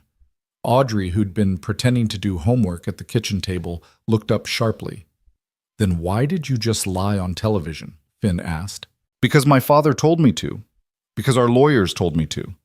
Because if I admit that Hale Dynamics knowingly deployed flawed technology, the company will be destroyed. Lawsuits, criminal charges, contract cancellations will be bankrupt within 6 months. 30,000 people will lose their jobs. Our stock will crater. And every project we've spent decades building will disappear. And if you keep lying, more people will die. Alexandra's jaw tightened. I know. Then what are you doing here, Ms. Hale? She reached into her bag and pulled out a flash drive. This contains every internal communication related to the guidance system project, every email, every memo, every safety assessment, everything Clinton Zane had, plus things he didn't. I pulled them from our private servers before our IT department could scrub them. Finn stared at the flash drive. Why are you giving this to me? Because you're the only person I trust to do the right thing with it. The FBI will use it to build their case. The media will sensationalize it. My father will try to destroy it. But you... She pressed the drive into his hand. You'll make sure it gets to someone who can actually change things. Someone who cares more about truth than politics. Ms. Hale, if I give this to the authorities, it will destroy your company. Your father. You. I know. Her voice was steady, resolved. But you were right, Carter. In that panic room, when you asked me if I was willing to die because I didn't listen, I realized something. I've been so focused on winning, on building, on proving I was smarter and tougher than everyone else, that I forgot what any of this was supposed to be for. We make weapons to protect people. And if we're cutting corners, if we're prioritizing profit over safety, then we're not protecting anyone. We're just playing a game with other people's lives. Finn looked down at the flash drive, then at Alexandra. This will cost you everything. Maybe. Or maybe it's the only way to save what actually matters. She stepped back toward the door. You saved my life twice, Carter. Once in the panic room, and once when you helped Zane surrender instead of letting him disappear. Now I'm asking you to save something else, the integrity of what we're supposed to stand for. And your father? What will he do when he finds out? Probably disown me, fire me, write me out of the will. Alexandra smiled faintly. But I'll survive. I learned that from you. She left without another word, her security guards following like shadows. Finn closed the door and stood in the silence, the flash drive heavy in his palm. Audrey walked over and looked up at him. What are you going to do? I'm going to count to 10, Finn said, and then I'm going to call Agent Reeves. He counted 1, 2, 3, all the way to 10. Then he made the call. The scandal broke 72 hours later. Major news networks led with the story. Defense contractor Hale Dynamics under federal investigation for safety violations. The documents on the flash drive, authenticated by forensic analysts and corroborated by testimony from former employees, painted a damning picture of systematic negligence, profit-driven decision-making, and deliberate concealment of safety risks. The Nevada incident was reclassified as criminal negligence. The families of the two soldiers who died filed wrongful death lawsuits. Congressional hearings were scheduled, and Alexandra Hale, in a surprise move, resigned as CEO and agreed to cooperate fully with federal investigators in exchange for immunity. Her father, Robert Hale, was less accommodating. He retained a team of elite defense attorneys and issued a statement denying all wrongdoing. The legal battle, analysts predicted, would take years. But the narrative had shifted, and for the first time in his life, Finn Carter felt like the warnings hadn't been ignored. They'd been heard, and people were listening. Agent Reeves called him on the 6th day after the press conference. "Carter, we're dropping all charges related to your bail violations. The U.S. Attorney has reviewed your actions and determined that your intervention was instrumental in preventing further loss of life and securing critical evidence in a federal investigation. You're free to go." "Thank you, ma'am." "Don't thank me. Thank your boss." Former boss, I guess. Alexandra Hale spent the last week lobbying everyone from the Attorney General to the Director of the FBI to make sure you didn't get buried in this. She thinks you're some kind of hero. "I'm not a hero, Agent Reeves. I'm just a guy who pays attention." "Well, keep paying attention, Carter, because I have a feeling we're going to need people like you." That night, Finn took Audrey to a diner in Astoria, the kind of place with cracked vinyl booths and coffee that tasted like burnt rubber but was somehow perfect anyway. They ordered pancakes and milkshakes, and for the first time in months, Finn felt like he could breathe. "So what happens now?" Audrey asked, drizzling syrup over her stack. "Do you go back to being a security guard?" "I don't know. Maybe. Maybe not. You should do something bigger, like consulting or teaching or, I don't know, running for office." Finn laughed. "I'm not running for office, kiddo." "Why not? You're good at seeing things other people miss. You're good at making people listen. That's basically what politicians are supposed to do, right?" "Politicians mostly just argue and raise money." "Then you'd be terrible at it." "Never mind," she grinned. "But seriously, Dad, you can't just go back to checking IDs at a gate. You're too good for that." "I like checking IDs. It's simple, predictable." It's boring, and you're not a boring person." Audrey took a sip of her milkshake. "Mom wouldn't want you to be boring." Finn's throat tightened. "What do you think Mom would want?" Audrey thought about it for a long moment. "I think she'd want you to use what you learned, what you survived. Not just to keep yourself safe, but to help other people stay safe too. That's what she did, right? She went to war zones to help people. She didn't hide from danger. She ran toward it because she thought she could make a difference."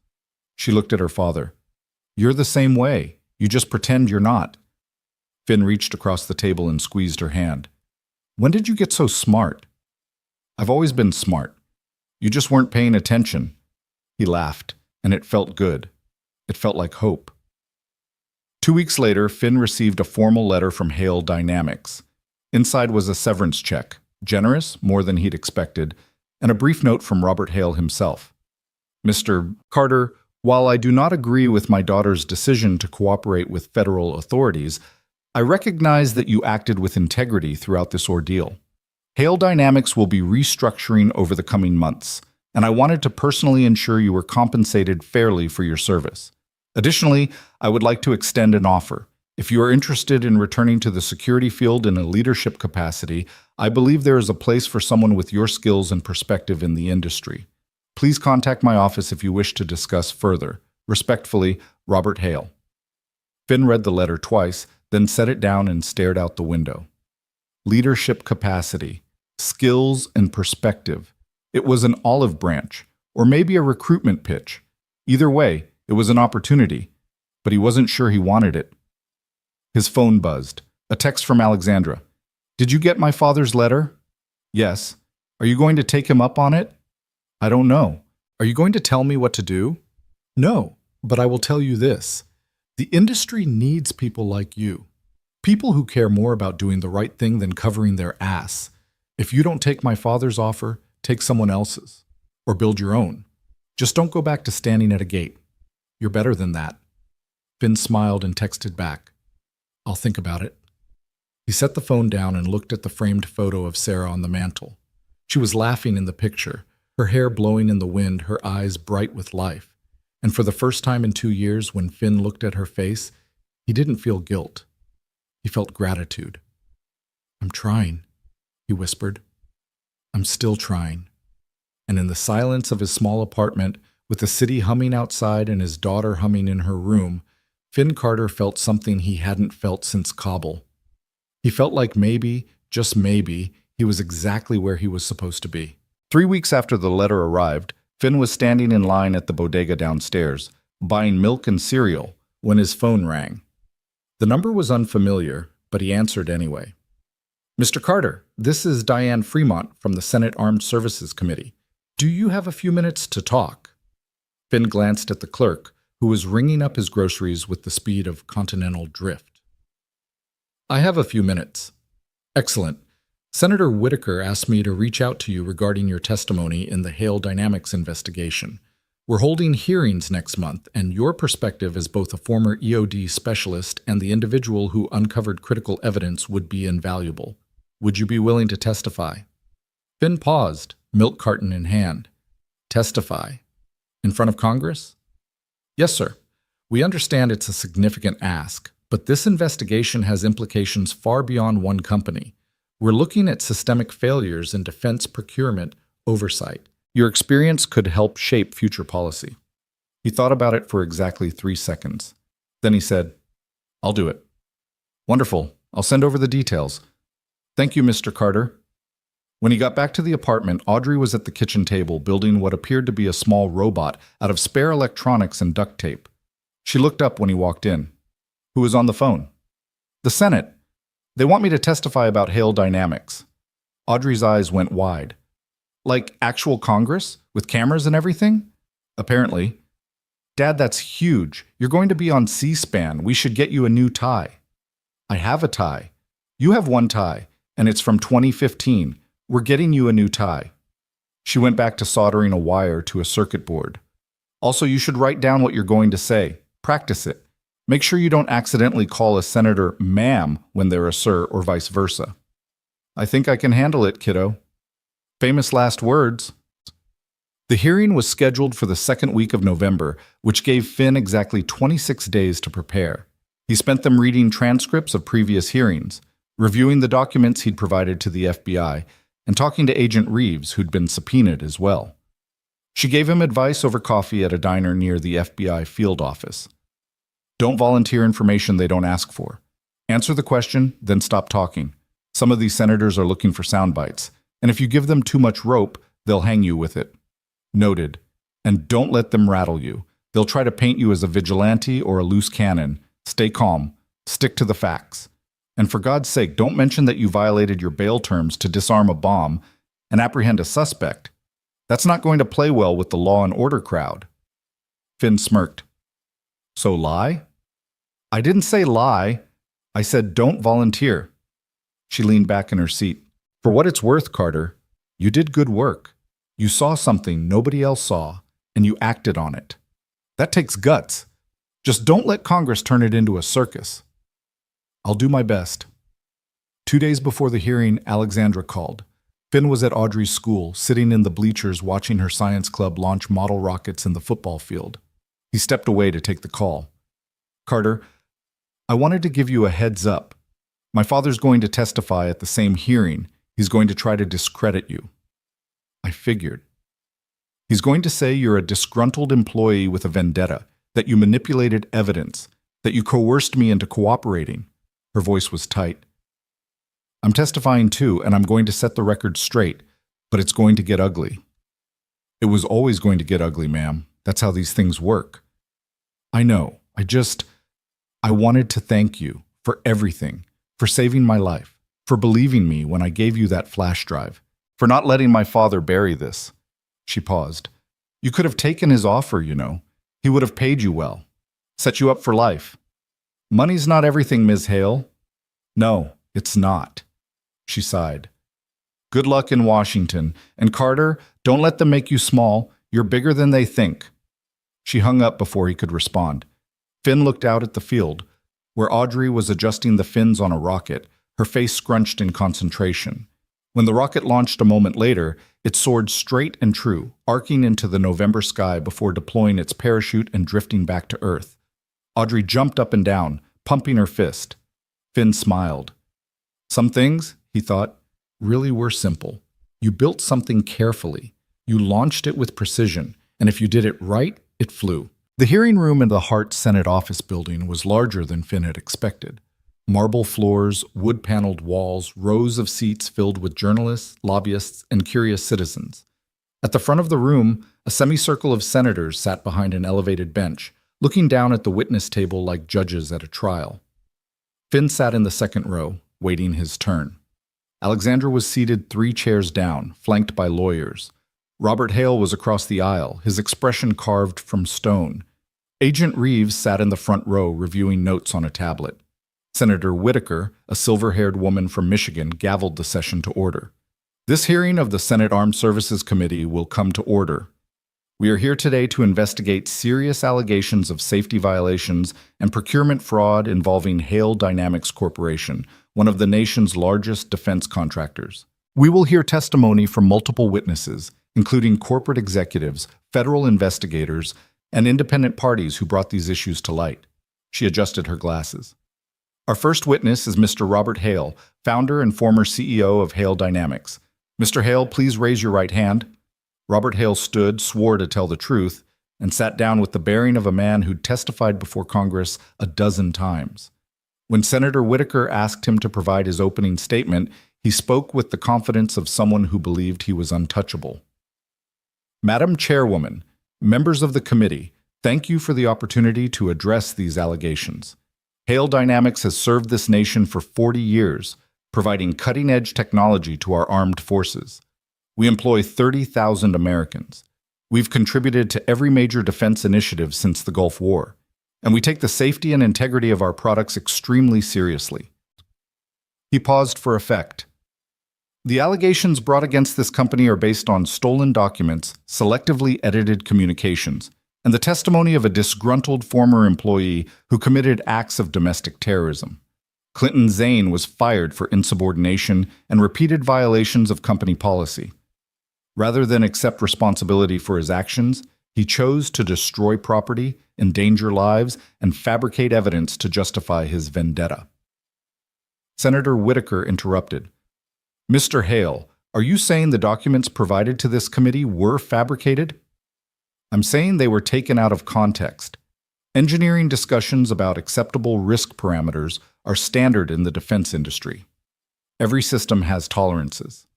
Every design involves trade-offs. To suggest that internal deliberations about those trade-offs constitute negligence is absurd. What about the Nevada incident? 2 soldiers died when a guidance system malfunctioned. Are you saying that was acceptable? That incident was tragic, and we've cooperated fully with the DoD's investigation. But the preliminary findings classified it as operator error, not equipment failure. Preliminary findings that your company helped produce, Senator Whitaker said coolly. We'll return to that point. Thank you, Mr. Hale. Robert sat back, looking satisfied. Finn watched him, counting the micro-expressions, the slight tightening around the eyes, the way his fingers drummed once against the table. The man was confident, but not as confident as he pretended to be. Alexandra was called next. She stood, swore her oath, and sat down with her hands folded on the table. Senator Whitaker's expression softened slightly. Ms. Hale, you recently resigned as CEO of Hale Dynamics and agreed to cooperate with federal investigators. Can you explain why? Alexandra took a breath. Because I realized that my company had prioritized profit over safety, and I couldn't be part of that anymore. The room erupted in whispers. Robert Hale's face went purple. Senator Whitaker raised a hand for silence. Ms. Hale, are you testifying that Hale Dynamics knowingly deployed flawed technology? Yes, Senator, I am. And you have evidence to support this? I do. I provided it to the FBI, and I'm providing it to this committee. Internal communications show that senior engineers, including Clinton Zane, raised concerns about the guidance system's error margins. Those concerns were dismissed by executive leadership, including my father and myself, Because addressing them would have delayed production and jeopardized an $800 million contract. Robert Hale leaned forward to his microphone. Madam Chairwoman, my daughter is not a qualified engineer. She's operating under a misunderstanding of... Mr. Hale, you'll have a chance to respond. Please let Ms. Hale finish. Alexandra continued, her voice steady. After the Nevada incident, I reviewed the findings myself. The malfunction was not operator error. It was a cascading failure caused by the exact vulnerability Clinton Zane had warned us about. And instead of taking responsibility, we allowed the DoD to classify it incorrectly because it protected our liability. That's a lie, Robert's voice boomed across the chamber. Madam Chairwoman, I demand... Mr. Hale, you are out of order. One more outburst and you'll be removed from this chamber. Robert sat back, fuming. Alexandra met her father's eyes, and Finn saw something pass between them, anger, betrayal, and a kind of sad finality. Thank you, Ms. Hale, Senator Whitaker said. This committee appreciates your courage in coming forward. After a short recess, Finn was called to the witness table. He walked to the front of the room, acutely aware of every eye on him, and raised his right hand. Do you solemnly swear to tell the truth, the whole truth, and nothing but the truth? I do. He sat down, adjusted the microphone, and waited. Senator Whitaker smiled faintly. Mr. Carter, you've had quite a month. Yes, ma'am. You're a former Army EOD specialist, correct? Yes, ma'am. 6 years, Iraq and Afghanistan. And you were working as a security guard at Hale Dynamics when the bombing occurred? That's correct. Can you walk us through what happened that morning? Finn took a breath and began. He described the white van, the driver's behavior, the fake badge, the decision to run to the executive floor. He described locking Alexandra in the panic room, the explosions, the interrogation, the storage unit. He spoke clearly, factually, without embellishment. When he finished, Senator Whitaker leaned forward. Mr. Carter, you disarmed a live explosive device without backup, without authorization, and while under house arrest. Why? Because people would have died if I didn't, ma'am. That's not your job. You were a security guard. Why didn't you wait for the bomb squad? Because the bomb squad wouldn't have arrived in time. The device was set to detonate in 38 minutes. Evacuation radius was 300 meters. There was an elementary school inside that radius. He met her eyes. I had the training, I had the tools, and I had 38 minutes, so I used them. A younger senator, a man from Texas with a drawl and a skeptical expression, spoke up.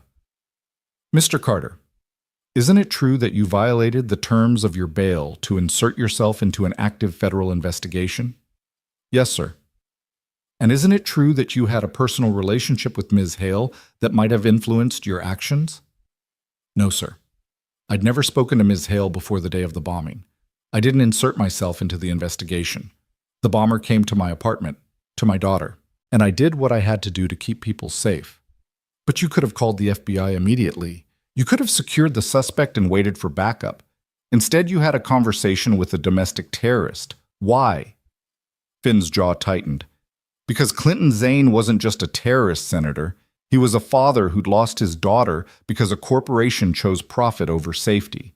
He was an engineer who'd tried to do the right thing and been destroyed for it. And he wanted someone to hear him, so I listened.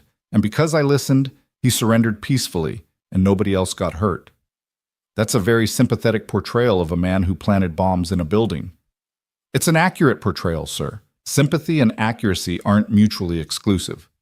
The senator sat back, looking annoyed. Senator Whitaker suppressed a smile. Mr. Carter, you've provided this committee with extensive documentation regarding Hale Dynamics' internal communications. How did you obtain these documents? Ms. Hale gave them to me, ma'am. Why you? Why not the FBI directly? Finn glanced at Alexandra, who nodded slightly. Because she trusted me to do the right thing, and because she knew that if she gave them to the FBI without an intermediary, her father's legal team would bury them in motions and delays.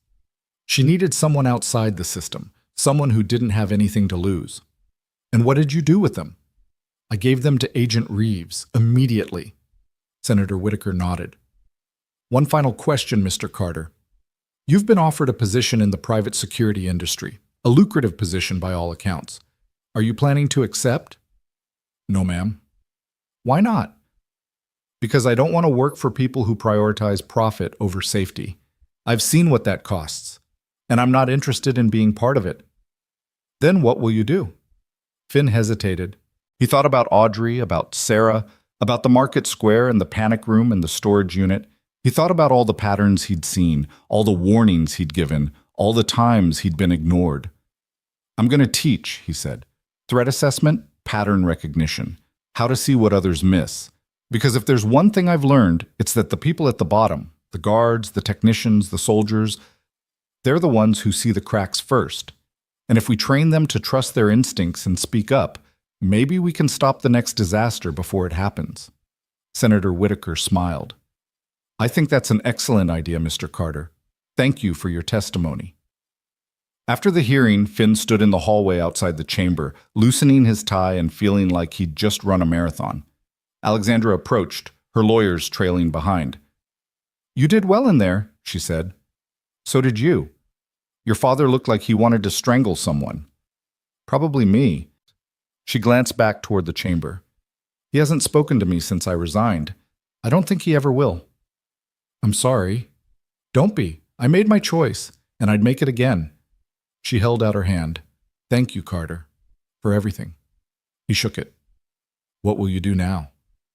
Start over, I guess. I've been talking to some investors about launching a new firm, one that actually prioritizes safety and transparency. It'll be smaller, less profitable. But maybe that's the point. She smiled. And I've been thinking about your idea. Teaching, training. Maybe there's a place for that kind of work in the industry. Maybe we need people like you to keep people like me honest. Maybe. If you ever want to collaborate, let me know. I think we'd make a good team. I'll keep that in mind, Ms. Hale. She walked away, her heels clicking against the marble floor, and Finn watched her go. Then he pulled out his phone and texted Audrey. Done. Coming home. Her response was immediate. Did you call anyone the wrong pronoun? No. Did you accidentally swear? No. Then I'm proud of you. Also, Mrs. Chen made empanadas. Hurry home. Finn smiled and headed for the exit. The fallout from the hearing was swift and comprehensive. Within 2 weeks, the Department of Justice announced criminal charges against 3 senior executives at Hale Dynamics, including Robert Hale, for fraud, obstruction of justice, and manslaughter. The company's stock plummeted. Major contracts were canceled, and the DoD launched a comprehensive review of its procurement processes, with new oversight mechanisms designed to prevent similar failures. Clinton Zane was sentenced to 12 years in federal prison for domestic terrorism and destruction of property. But his testimony, combined with the evidence he'd provided, led to sweeping changes in how defense contractors reported safety concerns. Whistleblower protections were strengthened, independent review boards were mandated, and a new federal task force was established to investigate procurement fraud. It wasn't perfect. It wasn't enough. But it was something. 2 months after the hearing, on a cold January morning, Finn stood in front of a classroom at John Jay College of Criminal Justice in Manhattan. 23 students sat in the rows before him, some military veterans, some aspiring federal agents, some just kids who wanted to make a difference. Good morning, Finn said. I'm Finn Carter, and this is Threat Assessment and Pattern Recognition. Over the next 16 weeks, we're going to talk about how to see the things other people miss, how to trust your instincts, and how to speak up when something doesn't feel right, even if everyone else tells you you're wrong. A hand went up in the back row. Is it true you disarmed a bomb while under house arrest? Finn smiled. Let's start with lesson 1. Sometimes the rules are less important than the results. But let's also be clear. I got lucky. I had training, experience, and 38 minutes. Most of you won't have all 3. So the question isn't whether you can be a hero. The question is whether you can be observant, prepared, and brave enough to act when it matters. He clicked to the first slide. Let's talk about anomalies. After class, Finn walked across campus to the coffee shop where he'd agreed to meet Alexandra. She was already there, sitting by the window with 2 cups on the table. You're late, she said. Class ran long. Students had questions. Good questions? Mostly. One kid asked if I'd ever met Jason Bourne. Alexandra laughed.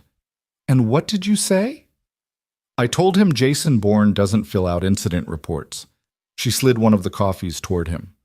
I wanted to update you on something. The Hale Carter Foundation officially launched last week. Finn blinked. The what? The Hale Carter Foundation. My father agreed to fund it as part of his plea deal. $10 million to support veterans' transition programs, engineering scholarships, and safety training initiatives. I'm running it, and I'd like you to be on the advisory board. Alexandra, I don't know anything about running a foundation. You know about seeing problems before they explode. That's what we need. She leaned forward. We're also launching a fellowship program.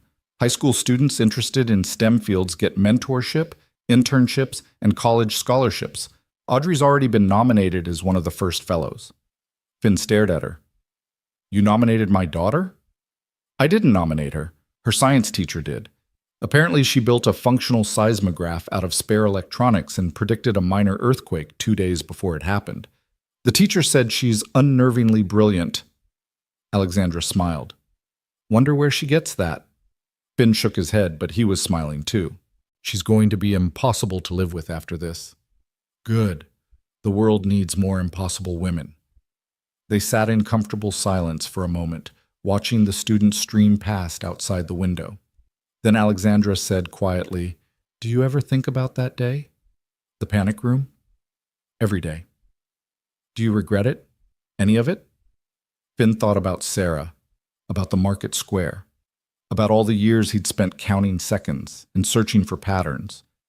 He thought about Audrey, about the hearing, about standing in front of a classroom and teaching people to trust their instincts. No, he said. I don't regret it. I just wish I'd figured it out sooner. Figured what out?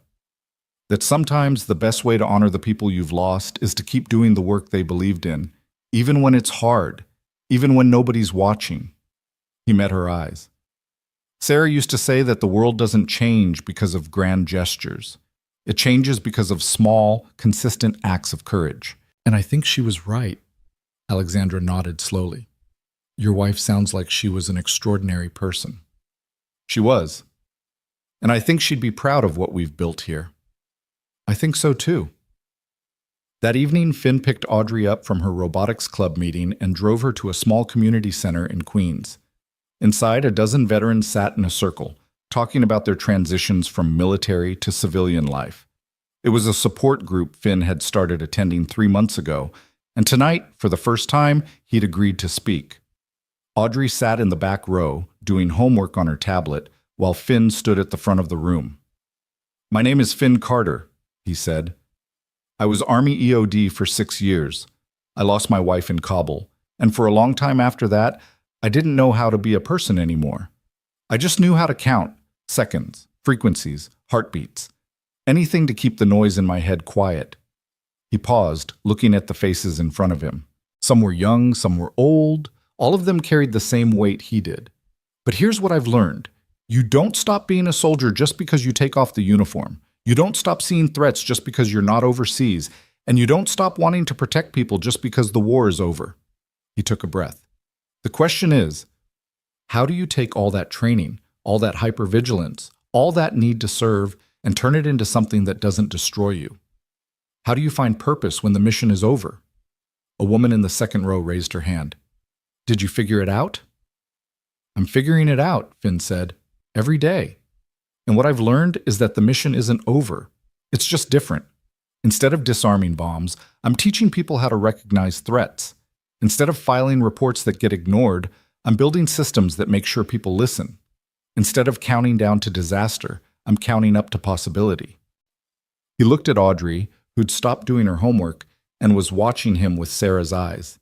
And I'm doing it for the people I love, the ones who are here and the ones who aren't, because that's what they would have wanted. That's what they deserved.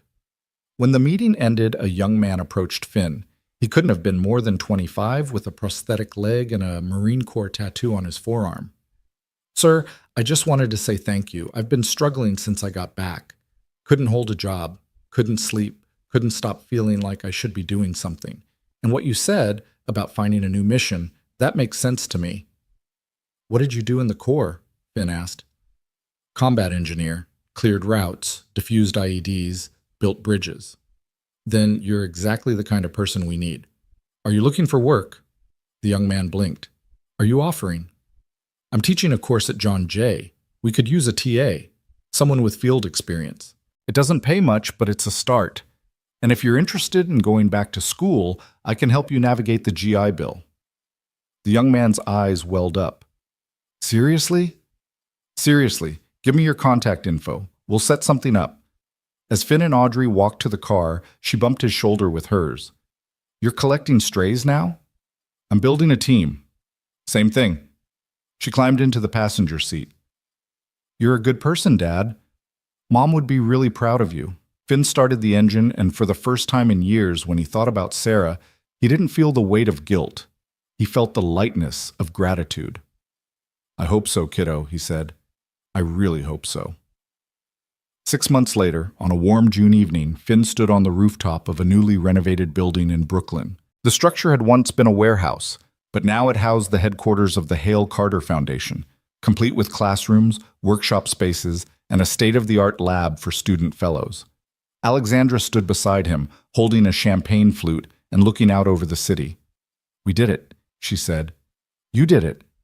I just showed up. You did more than show up, Carter. You changed everything. She gestured to the building below.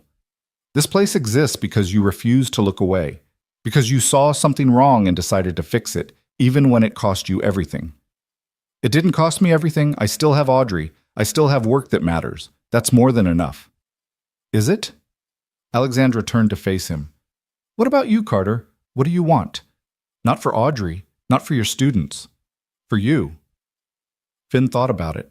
He thought about Sarah, about the life they'd planned before the war, about all the dreams that had died in that market square. And then he thought about the life he'd built since, the students he'd taught, the veterans he'd helped, the foundation they'd created together. I want to keep doing this, he said. I want to keep teaching people to see patterns, to trust their instincts, to speak up when something's wrong. I want to keep building a world where people like Clinton Zane don't feel like violence is their only option. And I want to make sure that when people do speak up, someone actually listens. Alexandra smiled. Then let's keep building. They clinked glasses as the sun set over Brooklyn, painting the sky in shades of orange and gold. Below them, the city hummed with life, millions of people moving through their lives, unaware of the patterns that connected them, the systems that protected them, the quiet guardians who watched over them. And on the rooftop, Finn Carter stood with his daughter beside him, counting not seconds or frequencies or threats, but blessings. 1. The students who'd found their purpose. 2. The veterans who'd found their way home. 3. The foundation that would outlive them all. 4. The knowledge that Sarah's legacy wasn't in the market square, but in every life they touched, every person they helped, every small act of courage they inspired. Audrey appeared at his elbow, holding a bright red kite she'd built herself, a complex design with sensors and stabilizers and a camera mounted on the tail. Ready to test it? She asked. Always. Together they walked to the edge of the roof. Finn held the string while Audrey adjusted the tension, checking the wind speed and direction with the same focus he'd once used to defuse bombs. When everything was perfect, she nodded, and they launched the kite into the evening air. It rose higher and higher, held aloft by timing, trust, and invisible balance. The camera on its tail streamed footage to Audrey's tablet, a bird's-eye view of the city sprawling below, beautiful and chaotic, and full of possibility. Look at that, Audrey whispered. You can see everything from up here. That's the idea, kiddo. The higher you climb, the more you can see. And the more you can see, the more you can protect. Alexandra joined them, watching the kite dance against the darkening sky. Your daughter's going to change the world, Carter. I know. And so are you. Finn didn't respond. He just stood there, holding the string, counting the gentle pull of the wind against his hands. 1, 2, 3. And for the first time since the war, the silence in his mind wasn't grief or guilt or the endless ticking of a clock counting down to disaster. It was peace. And it was enough. Far below, in a federal prison in Pennsylvania, Clinton Zane sat in his cell and read a letter that had arrived that morning. It was from Finn Carter, and it contained a single photograph, the dedication plaque at the Hale Carter Foundation building. Engraved in the metal were the names of people who'd died because safety warnings had been ignored. Sarah Carter was on the list. So was Emma Zane. At the bottom of the letter, Finn had written, "Your daughter's name will be remembered, not for how she died, but for how she lived and for the changes her story inspired. That's not justice, but it's something, and sometimes something is enough." Zane folded the letter carefully, tucked it under his pillow, and closed his eyes.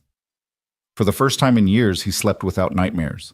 And in Queens, in a small third-floor apartment that smelled like coffee and old books, Finn Carter sat at his desk and wrote lesson plans for the fall semester. Outside, the city hummed with its usual chaos: sirens, laughter, music, arguments, life in all its messy glory. He counted the sounds, 1, 2, 3. Not because he needed to anymore, but because it reminded him that he was alive. That Sarah was gone, but her legacy lived on. That patterns could be seen, threats could be prevented, and sometimes, if you were brave enough and stubborn enough and paid enough attention, you could actually change things. He opened his laptop and typed a message to his students. Lesson 1, pay attention. Lesson 2, trust your instincts. Lesson 3, speak up. The world doesn't need more heroes. It needs more people who are willing to see what's wrong and do something about it. Be one of those people. He hit send, closed the laptop, and walked to Audrey's room. She was asleep, her robot arm dangling off the edge of the bed, her science fair trophy catching the streetlight from the window. Finn kissed her forehead gently. Sweet dreams, kiddo. Tomorrow we'll build something new. And as he closed the door and walked back to his own room, he looked at Sarah's photo on the nightstand. Her bright eyes, her wind-blown hair, her smile that had once been his whole world. "I'm still trying," he whispered. "Every day I'm still trying." And somewhere in the space between memory and hope, he felt her answer. Not in words, but in the quiet certainty that he was exactly where he was supposed to be, doing exactly what he was meant to do. The silence wasn't empty anymore.